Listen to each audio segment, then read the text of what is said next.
अध्याय 1591 नौ स्वर्ग के वंशज। खांसी खांसी की आवाज आई। ये भूरे रंग के कपड़े पहने एक बुजुर्ग था। वह आगे बढ़ा और बोला, ये स्कारलेट किंग की अंतिम एकांत भूमि है, ऐसी जगह जहां कोई भी जाने की हिम्मत नहीं करता। उसे यह चेतावनी देनी पड़ी। भले ही वह अन्यायी था, लेकिन वह शत्रुता रखने वालों में से नहीं था, बल्कि वह आदेशों पर काम करता था, क्योंकि उसे डर था कि हुआंग लापरवाही से काम न करे और हठी न हो जाए। स्कारलेट किंग, उसकी दुष्ट प्रतिष्ठा बहुत प्रसिद्ध थी। इतने वर्ष बीत जाने के बाद भी वह कभी प्रकट नहीं हुए, लेकिन इस दुनिया के लोग उन्हें अब भी याद करते हैं। भले ही वे विदेशी प्राणी थे, फिर भी उन्हें लगा कि यह अमर राजा बहुत क्रूर था। पीछे बहुत से लोग पछतावे के भाव लिए हुए थे। उन्हें हुआंग को क्यों याद दिलाना पड़ा? उन्हें उसे अपने विनाश के रास्ते पर चलने देना चाहिए था। प्राचीन भूमि में अमर आभा हवा में व्याप्त थी, एक शक्तिशाली और भयानक इच्छा का अवतार। यह अमर ऊर्जा की तरह था, सभी पदार्थ एक ही स्तर के थे, इस जगह में बेहद समृद्ध थे। शेहाव के पास अंदर जाने का कोई रास्ता नहीं था। वह अपनी आंखें बंद करके खड़ा था, मानो वह कुछ समझ रहा हो, लेकिन साथ ही वह कुछ सोच भी रहा हो। काफी समय बीतने के बाद ही उसने हिलना शुरू किया। उसने अपने अंग फैलाए, लगातार निशान बनाते हुए, और फिर ऐसा लगा जैसे वह किसी अद्भुत तकनीक का अनुभव कर रहा हो, बाकी सब कुछ पूरी तरह से अनदेखा करते हुए। काफी समय बीत जाने के बाद शी हाओ ने इस जगह का पूरा चक्कर लगा लिया, लेकिन फिर भी अंदर प्रवेश नहीं किया। वह स्वाभाविक रूप से बहुत जिद्दी नहीं होगा। वह केवल इसलिए आया था क्योंकि उसने स्कारलेट किंग की दुष्ट प्रतिष्ठा के बारे में सुना था, बस बाहर चारों ओर देखना ही काफी था। कौन जानता है कि स्कारलेट किंग अभी भी जीवित है या मर चुका है? यह ऐसी चीज नहीं थी जिसकी वह जांच करना चाहता था। शेहाव पश्चिम की ओर बढ़ता हुआ आगे बढ़ गया। कुछ ही देर बाद वह एक दलदल में पहुंच गया। वह चुपचाप इधर उधर देखता रहा, एक शब्द भी नहीं बोला, बहुत देर तक वहीं खड़ा रहा। ऐसा इसलिए था क्योंकि वह यहाँ उदासी की एक लहर महसूस कर सकता था, जो रहस्यमय तरीके से उसके साथ प्रतिध्वनित हो रही थी। हे, तुम वाकई बहुत तेज हो। तुम इसे समझ सकते हो, है न? ये जगह दलदल इसलिए है क्योंकि यह मांस और खून से बनी है। उस समय नौकरों के एक समूह ने विद्रोह किया था और फिर उन सभी को यहाँ मार दिया गया था। हालांकि वे वास्तव में काफी मजबूत विद्रोही थे, उनकी मृत्यु के बाद भी उनका खून सूखा नहीं, बड़ी धरती को भिगोते हुए इस खून के दलदल का निर्माण किया। किसी ने स्पष्ट रूप से शत्रुतापूर्ण आवाज में बात की, जो शेहाव को उकसा रही थी। ये लोग उसके पीछे पीछे यहाँ तक आए, फिर भी कोई कार्रवाई करने की हिम्मत नहीं हुई, लेकिन शब्दों से उसे उकसाना कोई मुद्दा नहीं था। शेहाव को पता था कि तथाकथित नौकर ही वे विशेषज्ञ हैं जिन्हें 9 स्वर्गों की हार के बाद यहाँ लाया गया था। उन्हें निश्चित रूप से क्रूरता से वश में किया गया था। ऐसा इसलिए था क्योंकि उसने इस बारे में एक से ज्यादा बार सुना था।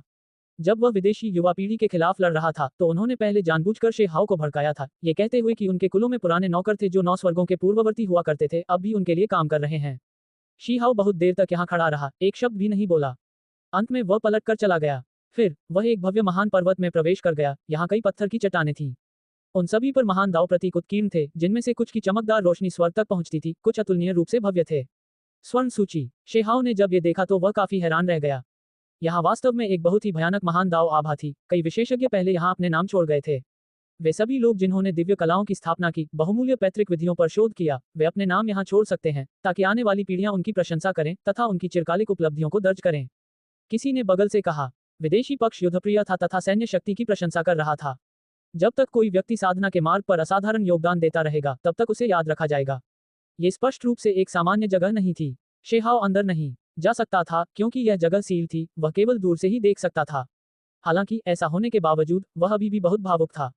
पत्थर के पहाड़ पर उत्कीर्ण नाम महान दाव आभा से भरे हुए थे, जो दाव के बारे में उनकी कुछ समझ को प्रकट करते थे। यदि कोई दूर से भी देखे तो भी लाभ होगा। शेहाव जाने से पहले कई दिनों तक यहाँ रुके। यह आदमी सचमुच अपना धैर्य बनाए रख सकता है, बस इधर उधर घूम रहा है और यहाँ वहाँ रुक रहा है, क्या वह वास्तव में सिर्फ दाव को समझ रहा है? किसी ने धीमी आवाज में भौहें सिकोड़ते हुए कहा। इसी तरह 1 महीना बीत गया। शेहाव कई जगहों पर गया, यहाँ तक कि कई राजा कबीले की प्राचीन भूमियों में भी प्रवेश किया, साथ ही सम्राट कबीले के निवासों के बाहरी क्षेत्रों में भी। आज शेहाव अपने रास्ते पर आगे बढ़ता रहा। जब वह एक गांव से गुजरा तो उसने पाया कि अंदर के लोग काफी आदिम थे, उनमें से कई जबरा कपड़े पहने हुए थे, हाथ नंगे थे। वे दिखने में डाकुओं जैसे भयंकर थे। ये किस कबीले से है? शीहाव चौंक गया। दूसरी तरफ उसने पहले कभी इतना गरीब समुदाय नहीं देखा था।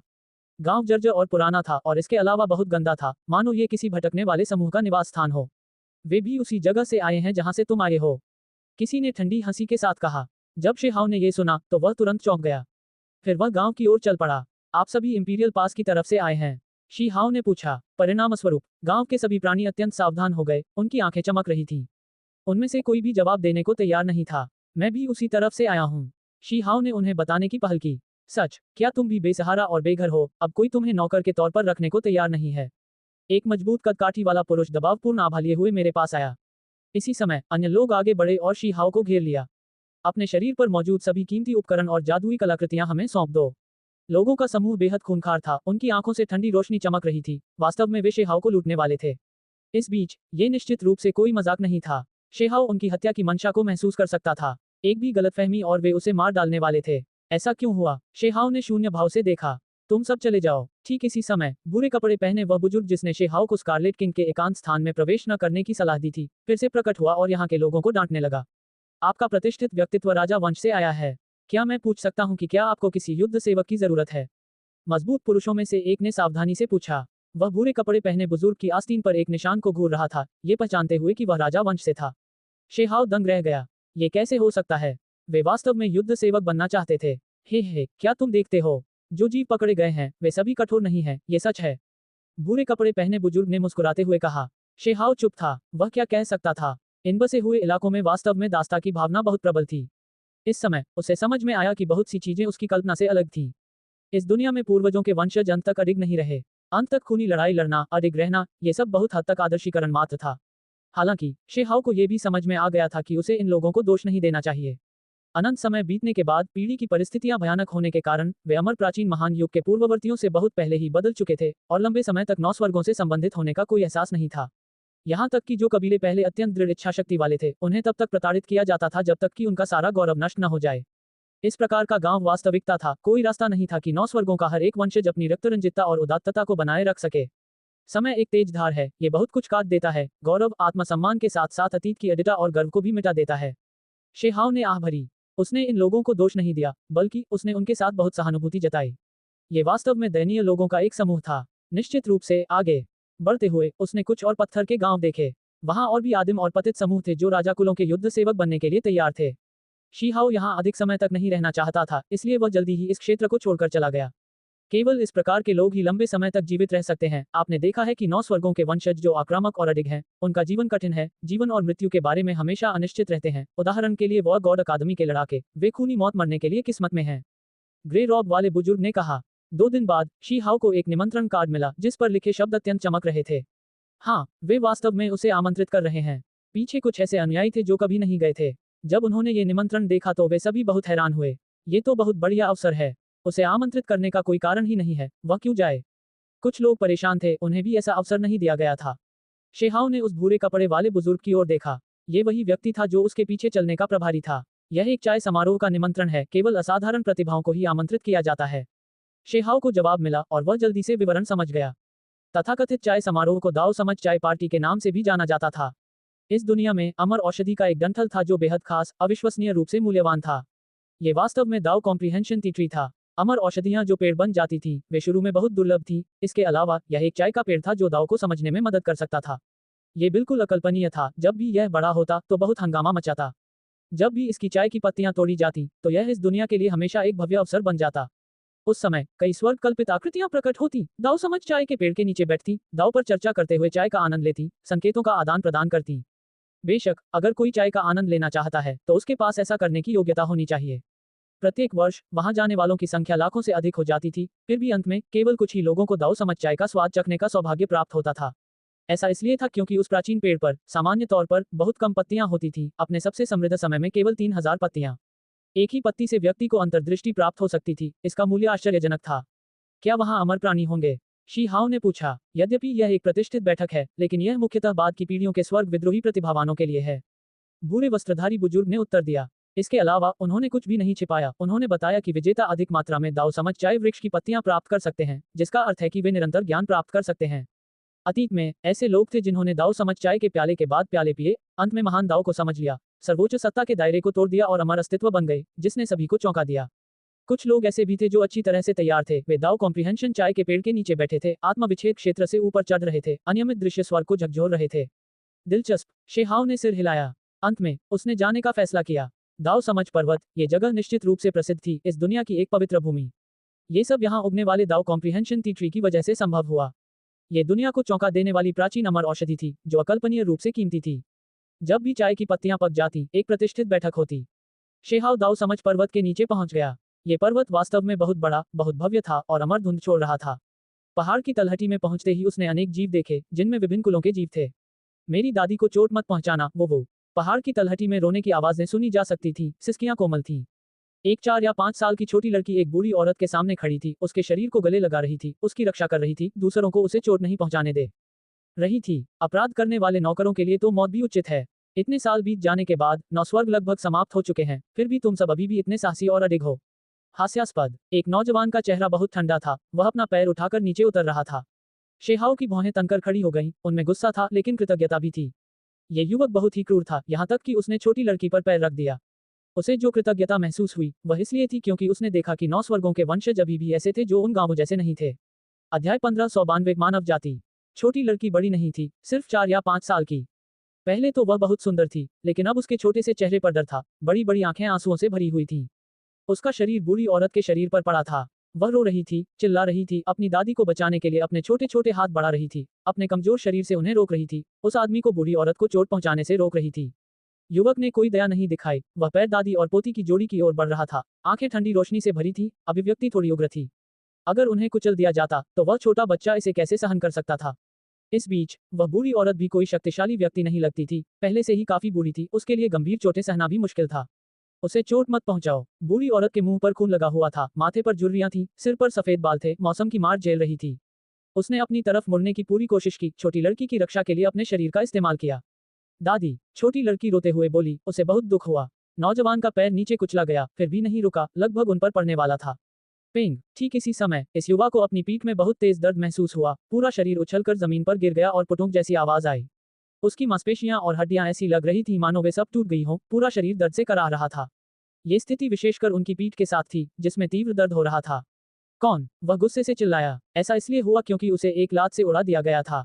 शुरू में उसका पैर दादी पोती की जोड़ी पर पड़ रहा था, लेकिन अंत में वही उड़ गया। ये वास्तव में थोड़ा अप्रत्याशित था। मानव, 9 स्वर्गों के वंशज, तुमने मुझे अपमानित करने की हिम्मत की। जब उसने शेहाओ को देखा तो उसे यकीन हो गया कि यह एक इंसान है। वह तुरंत क्रोधित हो गया, उसका चेहरा पीला पड़ गया और चिल्लाया, तुम किसके परिवार के नौकर हो? ऐसा इसलिए था क्योंकि उनके विचार में 9 स्वर्गों के वंशज सभी अलग अलग कुलों के सेवक थे, तथा उन्हें शायद ही कभी अपनी स्वतंत्रता प्राप्त थी। एक बच्चे के साथ इस तरह का व्यवहार करना, क्या तुम कुछ ज्यादा ही क्रूर नहीं हो? शीहाओ वहीं खड़ा था, जमीन पर पड़े युवक की ओर देख रहा था। इससे तुम्हारा क्या लेना देना? ये मेरे घर के नौकर हैं, अगर मैं मारना चाहूं तो मार दूंगा, अगर मैं इन्हें काटना चाहूं तो जो चाहूं करूंगा। तुम तो बस इंसान हो, फिर भी मेरे सामने बेलगाम हरकतें करने की हिम्मत कैसे हुई? जमीन पर पड़ा नर क्रोध से भड़क उठा। उसी क्षण वह उछल पड़ा और शेहाओ को ठंडेपन से देखने लगा। ऐसा इसलिए था क्योंकि भले ही उस लात से बहुत दर्द हुआ हो, लेकिन शेहाओ ने उसे कोई घातक वार नहीं किया था। अभी आसपास के सभी जीव जंतु इधर उधर देख रहे थे। युवा मालिक, क्या हुआ? इसके अलावा जब दूर से लोगों ने गतिविधि की आवाज सुनी तो वे जल्दी से वहां पहुंचे, स्पष्ट रूप से यह पुरुष के अधीनस्थ थे। बेशक कुछ लोग डरकर चिल्ला उठे, क्योंकि उन प्राणियों ने तुरंत ही हुआंग को पहचान लिया था, जबकि उन्हें यह उम्मीद नहीं थी कि यह इतनी बड़ी आपदा होगी। पेंग। शेहाओ एक पैर आगे बढ़ाते हुए आगे बढ़ा। एक पेंग की आवाज के साथ वह उस युवक के शरीर पर नीचे उतरा और अपने अगले शाप और शब्दों को उसके गले में वापस ठूंस दिया। ये नर अचंभित था, वह बहुत शक्तिशाली था, फिर भी अभी उसने पहले ही चकमा दे दिया था। इसके अलावा कार्रवाई भी की थी, पैतृक तरीकों को अपने शरीर पर धांक लिया था, लेकिन अंत में उसे फिर भी उड़ा दिया गया। यह अभी की लात की तरह नहीं था, अब उसकी छाती की कई हड्डियां टूटकर अलग हो गई थीं। वह बुरी तरह चिल्लाया, उसके मुंह से खून की उल्टी हुई और वह जमीन पर गिर गया। तुम कौन हो, मुझ पर हमला करने की हिम्मत कर रहे हो?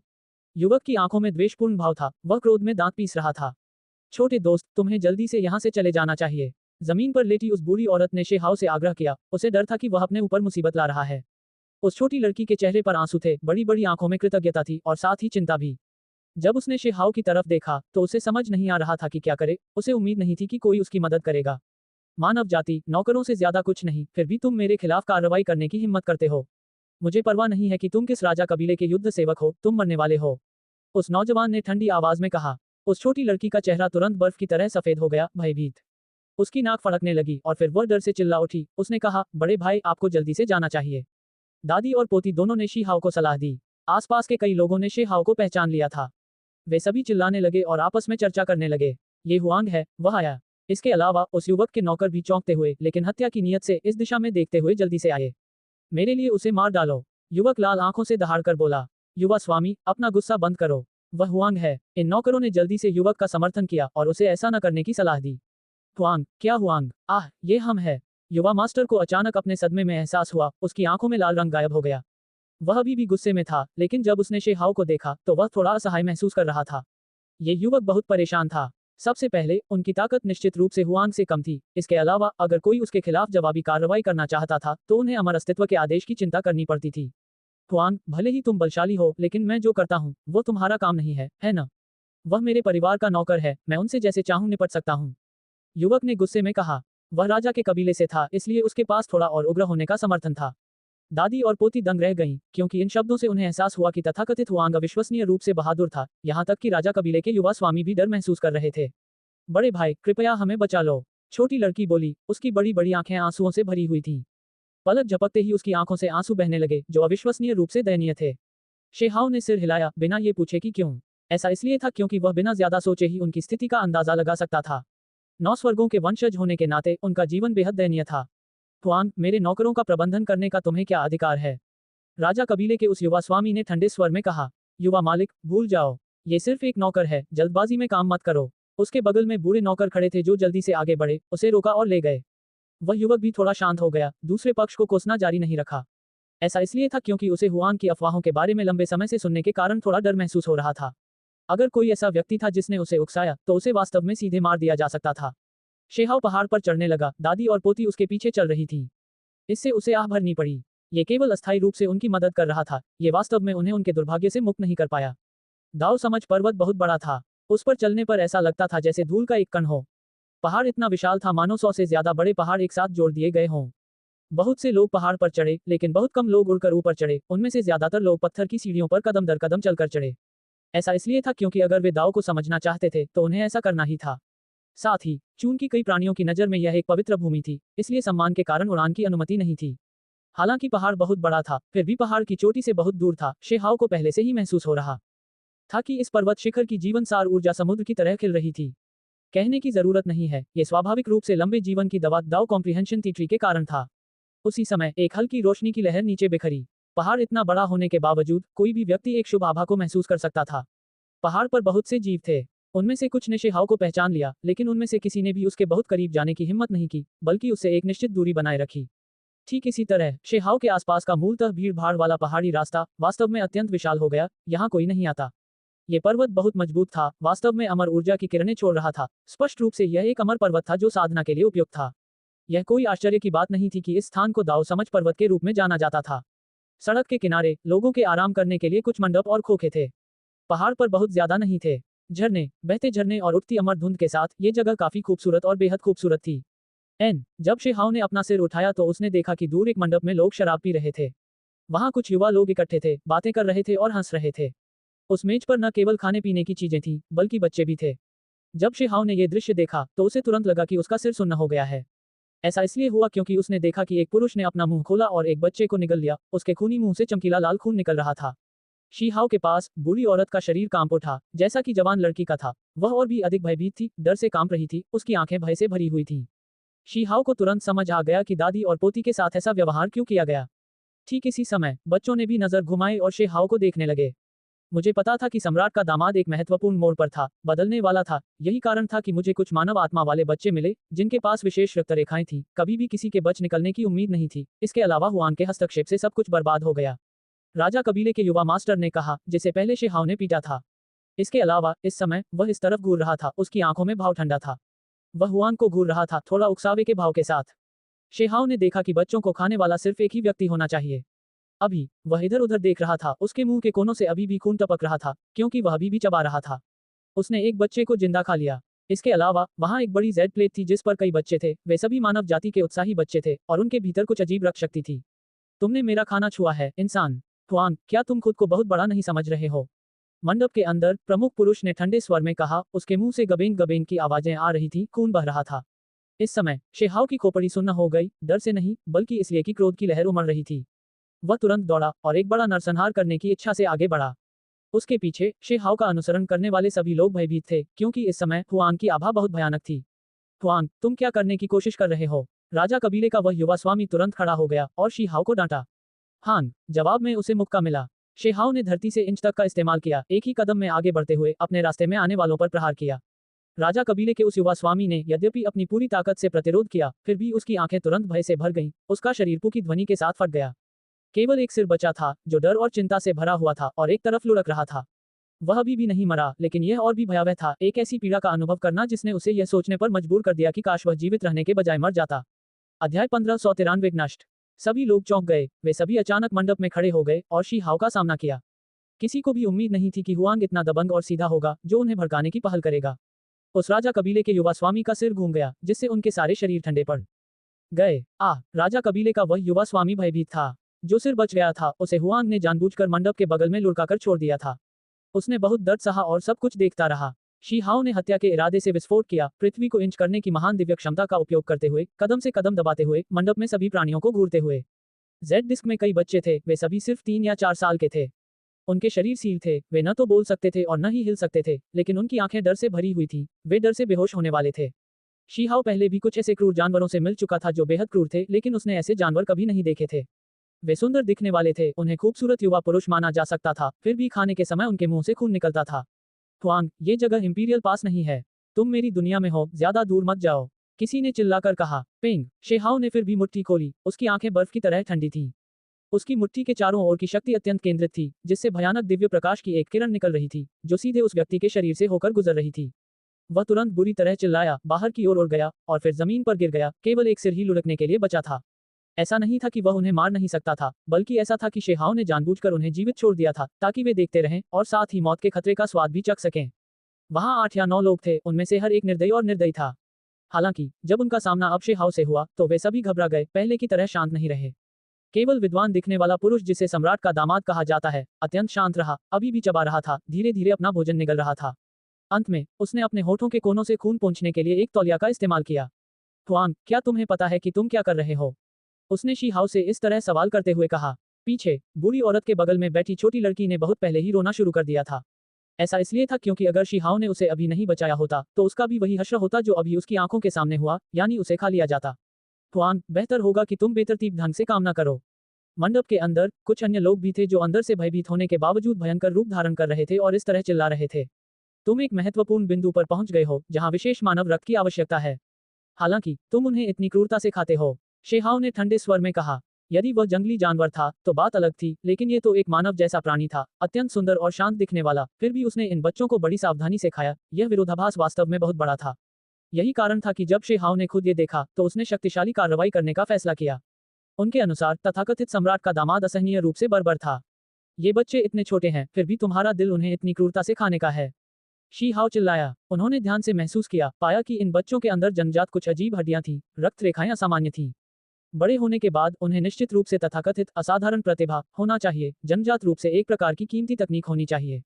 इस बीच इस प्रकार के उत्साही बच्चों को, जो मासूम और पवित्र थे, इतनी छोटी उम्र में भी भोजन की तरह समझा गया, उन्हें जीवित ही खा लिया गया। मैं तुम्हें एक मौका देता हूँ। तुरंत पीछे मुड़ो, अपने आप को ज्यादा मत आंको, क्योंकि यह तुम्हारा कोई काम नहीं है। यह मेरा खाना है, सम्राट के दामाद ने कहा। राजा कबीले का युवा स्वामी निश्चित रूप से छोटी लड़की को चाटुकारिता के रूप में पेश करना चाहता था। तुम्हें लगता है कि तुम कोई खास हो? क्या मुझे तुम्हें कोई मौका देने की जरूरत है? शेहाओ ने कहा। इसके अलावा उसने कार्रवाई करने के लिए मुट्ठी का निशान बनाया। हुआंग, जल्दी करो और रुको, झगड़ा मत बढ़ाओ। भूरे कपड़े वाला व्यक्ति जो हमेशा उसके पीछे चलता था, जल्दी से आवाज दे रहा था, उसे कह रहा था कि वह जल्दबाजी में काम न करे। शेहाओ जानना चाहता था कि इस विद्वान पुरुष की पृष्ठभूमि कैसी है। नतीजतन भूरे कपड़े वाले बुजुर्ग ने उसे बताया कि यह सम्राट कबीले का दामाद है। इसके अलावा वह सबसे क्रूर सम्राट वंश से संबंधित था, जो स्कारलेट किंग के वंश से था। उसकी मंगेतर ची मेंगहोंग की छोटी बहन है। भूरे कपड़े वाले व्यक्ति ने चेतावनी दी। ची मेंगहोंग, स्कारलेट किंग के वंश का उत्कृष्ट उत्तराधिकारी। उसे पहले शेहाओ के साथ यिनयांग फनेस में भेजा गया था, उसकी साधना असाधारण थी। इसके अलावा ची मेंगहोंग हमेशा हुआन को मारना चाहता था। अब इस सम्राट का दामाद वास्तव में स्कारलेट किंग के रक्त वंश से संबंधित था। ची मेंगहोंग की छोटी बहन सम्राट वंश की प्रत्यक्ष वंशावली के अधीन थी, इसलिए उसके सामने यह व्यक्ति स्वाभाविक रूप से अत्यंत भयानक था। हुआन, तुम्हें अपनी वर्तमान स्थिति समझनी चाहिए, है न? तुम अभी भी पीछे नहीं हट रहे हो। जब मंडप में मौजूद लोगों ने शेहाओ की भावशून्य नजर देखी और कुछ नहीं कहा, तो उन्होंने सोचा कि वह डर गया है और इस तरह अब उसे उकसाया जा रहा है।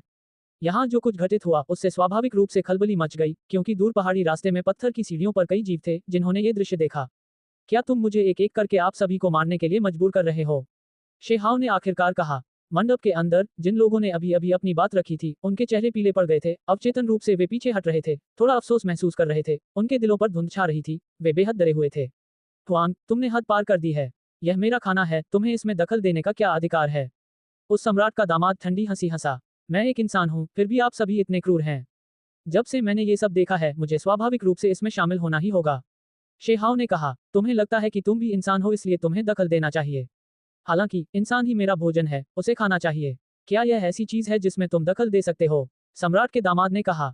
तुम मनुष्यों को भोजन समझते हो, लेकिन मैं तुम्हें शिकार समझता हूँ।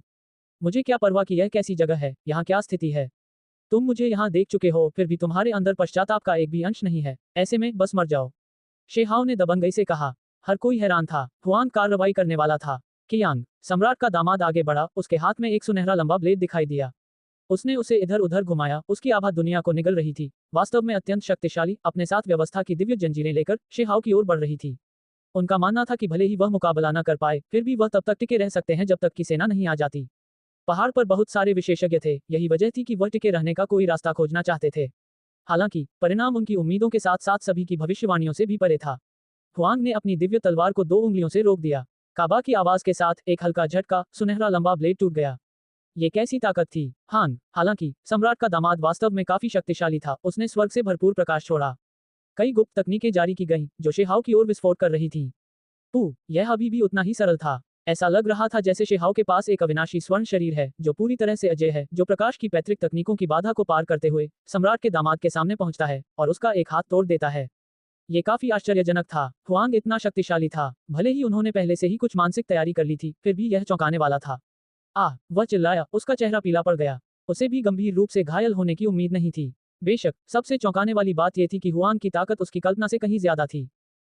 शेहाओ ने कार्रवाई की, इस बार मुट्ठी के प्रहार के बाद। हालांकि सम्राट के दामाद ने लगातार विरोध किया, 8 चालों के बाद भी उसका शरीर टुकड़ों में फट गया, केवल सिर ही बचा। ये बुरा है, अब चीजें बड़ी हो गई हैं। ग्रे कपड़े पहने व्यक्ति ने शेहाओ को आवाज दी। स्कारलेट किंग वंश के लोग भड़काने के लिए अच्छे नहीं थे। शेहाओ ने उस पर कोई ध्यान नहीं दिया। बस ऐसे ही चलता हुआ राजा कबीले के युवा स्वामी के सिर को कुचलता हुआ टुकड़े टुकड़े कर दिया। खून की धार बह निकली, प्रतिबंधित आदिम आत्मा भी बिखरी हुई राख में बदल गई। फिर एक हल्की सी आवाज सुनाई दी। एक और प्राणी जिसका सिर्फ सिर बचा था, उसका सिर टुकड़े टुकड़े हो गया और उसकी जान चली गई। बेतरतीब ढंग से काम मत करो, चिमिंगहोंग की बहन मेरी दाव साथी बनने जा रही है, तुम। उस तथाकथित सम्राट का दामाद अब सचमुच भयभीत हो गया था, इस तरह चिल्ला रहा था। पता चला कि तुम अभी तक सम्राट के दामाद नहीं हो। अगर तुम होते भी तो अब जब बात यहाँ तक पहुंच गई है तो तुम किस बात की उम्मीद कर रहे हो। मैं तुम्हें वैसे ही तुम्हारे रास्ते पर भेज दूंगा। शीहाओ ने एक ही बार से उसका सिर टुकड़े टुकड़े कर दिया। इस तथाकथित सम्राट के दामाद का जीवन ऐसे ही समाप्त हो गया। आसपास के सभी लोगों के चेहरे पर निराशा थी, जो कुछ हुआ था उस पर विश्वास करने की हिम्मत नहीं कर पा रहे थे, यहाँ तक कि अभी तक ठीक से प्रतिक्रिया भी नहीं कर पा रहे थे। हुआंग ने इन लोगों की जान ऐसे ही ले ली। ये बहुत ही अशिष्ट और दबंग था। कुछ ही देर बाद सभी लोग चर्चा में आ गए, वे वाकई हिल गए। हुआंग इतना साहसी था कि वह इस तरह की हरकत भी कर सकता था। अभी भी सभी को थोड़ा अविश्वास था। वह व्यक्ति स्कारलेट किंग के वंश की एक राजकुमारी का दाव साथी बनने वाला था, फिर भी उसे ऐसे ही मार दिया गया। हुआंग, तुमने बहुत बड़ी मुसीबत खड़ी कर दी है। भूरे कपड़े पहने व्यक्ति कांप उठा। वह चिल्लाया और शीहाओ को चेतावनी दी। हुआंग ने स्कारलेट किंग के वंश के दामाद को मार डाला। हे भगवान, एक सम्राट के दामाद को ऐसे ही मार दिया गया, हुआंग द्वारा शक्तिशाली तरीके से वध। उसी क्षण सभी लोग अपनी अचंभे की स्थिति से बाहर आ गए और चिल्लाने से खुद को रोक नहीं सके। शेहाओ पहाड़ पर चढ़ता गया, कदम दर कदम चढ़ता गया। बूढ़ी औरत और छोटी लड़की हमेशा उसके पीछे चलती रही, उनके हाव भाव जटिल थे लेकिन साथ ही बेहद खुश भी। पहाड़ के नीचे खबर तूफान की तरह फैल गई, चारों ओर अव्यवस्था बहुत बढ़ गई। इस बीच इस समय शेहाओ पहले से ही पहाड़ की चोटी के पास पहुंच गया था। वह नीचे खड़ा था, अमर औषधि द्वारा जारी धुंधली चमक को देख रहा था। दूर से देखने पर यह अमर वृक्ष पर्वत शिखर पर जड़ जमाए पूरी तरह चमकता हुआ, अत्यंत कोमल और दिव्य आभा बिखेरता हुआ दिखाई देता था। हुआंग, तुमने सम्राट वंश के व्यक्ति को छुआ है। पहाड़ की चोटी पर किसी ने दहाड़कर कहा। तो क्या हुआ अगर मैंने ऐसा किया? शेहाओ ने उत्तर दिया, और आगे बढ़ते हुए अधिक शक्तिशाली और दृढ़ होते हुए। सम्राट वंश तुम्हें जाने नहीं देगा। वह व्यक्ति चिल्लाया। तो फिर मैं लड़ूंगा, शेहाओ ने जवाब दिया। अध्याय 1594 मानव दास। दाओ कॉम्प्रिहेंशन माउंटेन। ये जगह ऐसी लगती थी जैसे इसे धातु से ढाला गया हो। पहाड़ खुद बहुत कठोर था, असाधारण रूप से कठोर। यह विशेष रूप से पहाड़ की चोटी के लिए सच था, जो धातु की चमक से और भी अधिक बह रही थी। एक अमर औषधि ठीक इसी स्थान पर लगाई गई थी। शेहाओ पहाड़ पर चढ़ता गया, कदम दर कदम आगे बढ़ता गया। उसके आसपास के सभी लोग पीछे हट गए, उसके साथ चलने की हिम्मत नहीं जुटा पाए। ऐसा इसलिए था क्योंकि वे सभी जानते थे कि एक तूफान आने वाला है। एक सम्राट के दामाद को मारना, एक सम्राट कबीले को भड़काना, इस तरह की चीजों को निश्चित रूप से मध्यस्थता नहीं की जा सकती थी। पत्थर की सीढ़ी का इस्तेमाल साल भर किया जाता था, पहले से ही इस हद तक घिस चुकी थी कि वह धंस गई थी, अब चिकनी नहीं थी। बूढ़ी औरत उसके पीछे पीछे चली गई। उसकी पोती के अलावा कुछ और बच्चे भी थे जो डर से कांप रहे थे, वे भी उसके पीछे पीछे चल रहे थे। ये वही बच्चे थे जिन्हें उस व्यक्ति ने लगभग भोजन के रूप में इस्तेमाल किया था। माना जा सकता है कि बूढ़ी औरत दिवालिया हो गई थी। जब उसने देखा कि तथाकथित सम्राट के दामाद को मार दिया गया है, तो वह सभी बच्चों को उस जेड प्लेट में अपने साथ ले आई। सभी प्राणी पीछे हट गए, यहाँ तक कि जब उन्होंने बूढ़ी औरत और बच्चों को देखा, तब भी ऐसा लग रहा था जैसे वे सांपों और बिच्छुओं से बच रहे थे और उनसे उलझने को तैयार नहीं थे। पहाड़ की चोटी बहुत विशाल थी, अन्य पर्वत चोटियों की तरह इसका क्षेत्रफल सीमित नहीं था। अगर एक साथ 1 लाख लोग भी खेती करें तो भी कोई समस्या नहीं होगी। शेहाव आ गया। उसने धातु की सतह पर कदम रखा। वह सबसे ऊंचे बिंदु पर पहुंचने वाला था, आधिकारिक तौर पर दाव समझ पर्वत के शिखर पर पहुंचने वाला था। इसके अलावा वहां पर मंद अमर ऊर्जा प्रवाहित हो रही थी, शुद्ध सफेद तरंगे घूम रही थी, जो एक प्रकार का कलात्मक दृश्य लेकर आ रही थी। बेशक जिस चीज ने सभी को सबसे ज्यादा तरोताजा कर दिया, वह थी खुशबू की वह लहर। यह इतनी समृद्ध नहीं थी, लेकिन ये दिल में गहराई तक उतर गई, जिससे व्यक्ति को स्पष्ट मन का एहसास हुआ, दाव को समझने की इच्छा हुई। इस परिणाम का कारण पर्वत शिखर पर स्थित वह अमर औषधि थी। हालांकि वह जगह बहुत धुंधली थी, क्योंकि यहाँ शक्तिशाली प्राणियों का एक समूह बैठा था जो इसकी रक्षा कर रहा था। इसके अलावा उन सभी के पास गुप्त खजाने थे जो प्रकाश की एक परत बनाकर इस जगह को ढक रहे थे। हुआंग, तुम सचमुच बहुत बदतमीज हो। जैसे ही शेहाव पहाड़ की चोटी पर पहुंचा, उसने एक जोरदार चिल्लाहट सुनी, गड़गड़ाहट की तरह शून्य, जिससे कई लोगों के कान शोर से बजने लगे। वे स्थिर खड़े नहीं रह सके, लगभग पहाड़ से गिर पड़े। पहाड़ की चोटी पर बहुत सारे जीव थे, सभी शक्तिशाली व्यक्ति थे, एक भी कमजोर व्यक्ति नहीं था। इस बीच पहाड़ पर मौजूद सभी लोग असली पहाड़ की चोटी के पास न जाकर सबसे बाहरी क्षेत्र में खड़े थे। ऐसा इसलिए था क्योंकि यदि कोई इसमें प्रवेश करना चाहता था तो उसे एक दूसरे के साथ प्रतिस्पर्धा करनी पड़ती थी। प्रतियोगिता अपरिहार्य थी। सुरुचिपूर्ण सोने के आभूषण, पुरुषों और महिलाओं के लिए नवीनतम डिजाइन। प्रायोजित परिणाम, ये कहा जा सकता है कि पर्वत का सबसे ऊंचा स्थान विभिन्न कुलों के शक्तिशाली व्यक्तियों के लिए विशेष था। जिस प्राणी ने शेहाव को डांटा था, वह उसके ठीक सामने खड़ा था और सबसे ऊंचे स्थान तक जाने का रास्ता रोक रहा था। इस बीच अधिकतर लोग इस स्थान पर पहुंचकर ही रुक सकते थे, क्योंकि उनके लिए पहाड़ की चोटी पर जगह पाना कठिन था। यह एक नीली पोशाक पहने हुए पुरुष था, जिसकी उम्र लगभग 30 साल लग रही थी।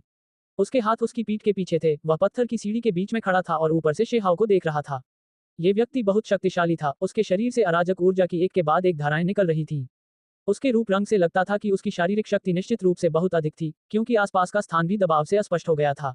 वह लंबा और दुबला पतला था, बहुत मांसल नहीं था, फिर भी वह बहुत दबाव दे रहा था, मानो कोई बहुत भयानक क्रूर जानवर खड़ा हो।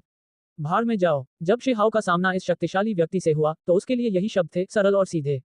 उसने और कुछ नहीं कहा, क्योंकि वह बहस भी नहीं करना चाहता था। ऐसा इसलिए था क्योंकि उसे वास्तव में डरने की कोई बात नहीं थी। सम्राट कुलों को अपमानित करने, सम्राट के दामाद को मारने के बारे में भूल जाओ, भले ही उसने वास्तव में चिमेंगहोंग को मार दिया हो, वह बहुत ज्यादा चिंता नहीं करेगा। जब से उसे इंपीरियल पास से बाहर भेजा गया था, शेहाव के पास अब जीवित लौटने की कोई उम्मीद नहीं थी। वह लंबे समय से सबसे बुरे हालात के लिए तैयार था। भले ही उसे अभी आजादी मिल गई हो, फिर भी वह स्पष्ट सोच वाला बना रहा, ये जानते हुए कि यह अमर राजाओं के अभी तक वापस न आने के कारण से ज्यादा कुछ नहीं है। एक बार जब वे दफन क्षेत्र से निकल गए, तो उस समय वे सबसे अधिक संभावना से उससे निपटेंगे। शेहाव की राय में सबसे बुरी स्थिति में वह बस मर जाएगा। यही कारण है कि अभी वह इतनी परवाह नहीं करता था, इन कुलों के प्रति कोई डर महसूस नहीं करता था। इसके अलावा उन्हें भड़काने की पहल करता था, मृत्यु को घर वापसी के रूप में देखता था। ये जगह बेहद शांत हो गई। हुआंग के चले जाओ से आसपास के सभी लोग चौंक गए। ये बहुत दबंग था। एक शक्तिशाली सेल्फ रिलीज रियल व्यक्ति ने बात की, फिर भी उसके साथ ऐसा व्यवहार किया गया। दुस्साहसी, तुम मेरे परिवार के स्वामी पर इस तरह चिल्लाने की हिम्मत करते हो, इस तरह का अनादर करते हो। किसी ने नीली पोशाक पहने पुरुष के पीछे से चिल्लाया, जो वास्तव में एक मानव था। यह मानव स्पष्टतः एक सेवक था, नीले वस्त्रधारी पुरुष का गुलाम। शीहाओ ने ठंडी निगाहों से देखा, उसकी निगाहें बर्फ की तरह ठंडी थी, जिससे इस युवा दिखने वाले इंसान को ठंडी ठंड से कांपना पड़ा। हुआंग, तुम वाकई बहुत बेशर्म हो, मेरे दाव समझ पर्वत पर आकर भी इतनी बेशर्मी से काम करने की हिम्मत कर रहे हो। यह मत सोचो कि अमर प्राणियों ने एक फरमान जारी कर दिया है, इसलिए कोई भी तुम्हारे खिलाफ काम करने की हिम्मत नहीं करेगा। नीले वस्त्रधारी पुरुष ने ठंडे स्वर में कहा। वह बहुत शक्तिशाली था, अन्यथा वह सबसे पहले आगे आकर उसे रोकने का साहस नहीं कर पाता। राजा कुलों की पिछली पीढ़ी के शीर्ष 10 में से एक। कुछ लोग चौंक कर चिल्ला उठे। नीली पोशाक वाला वह आदमी कुछ जाना पहचाना लग रहा था। फिर अचानक उन्हें एहसास हुआ कि वह कौन था, और उन्होंने उसकी पहचान ली। ये पुरुष देखने में 30 वर्ष का लग रहा था, लेकिन वह निश्चित रूप से ऐसा नहीं था। वह राजा वंश का एक पूर्व कुलीन व्यक्ति था, जिसका नाम पहले से ही दुनिया को चौंका रहा था।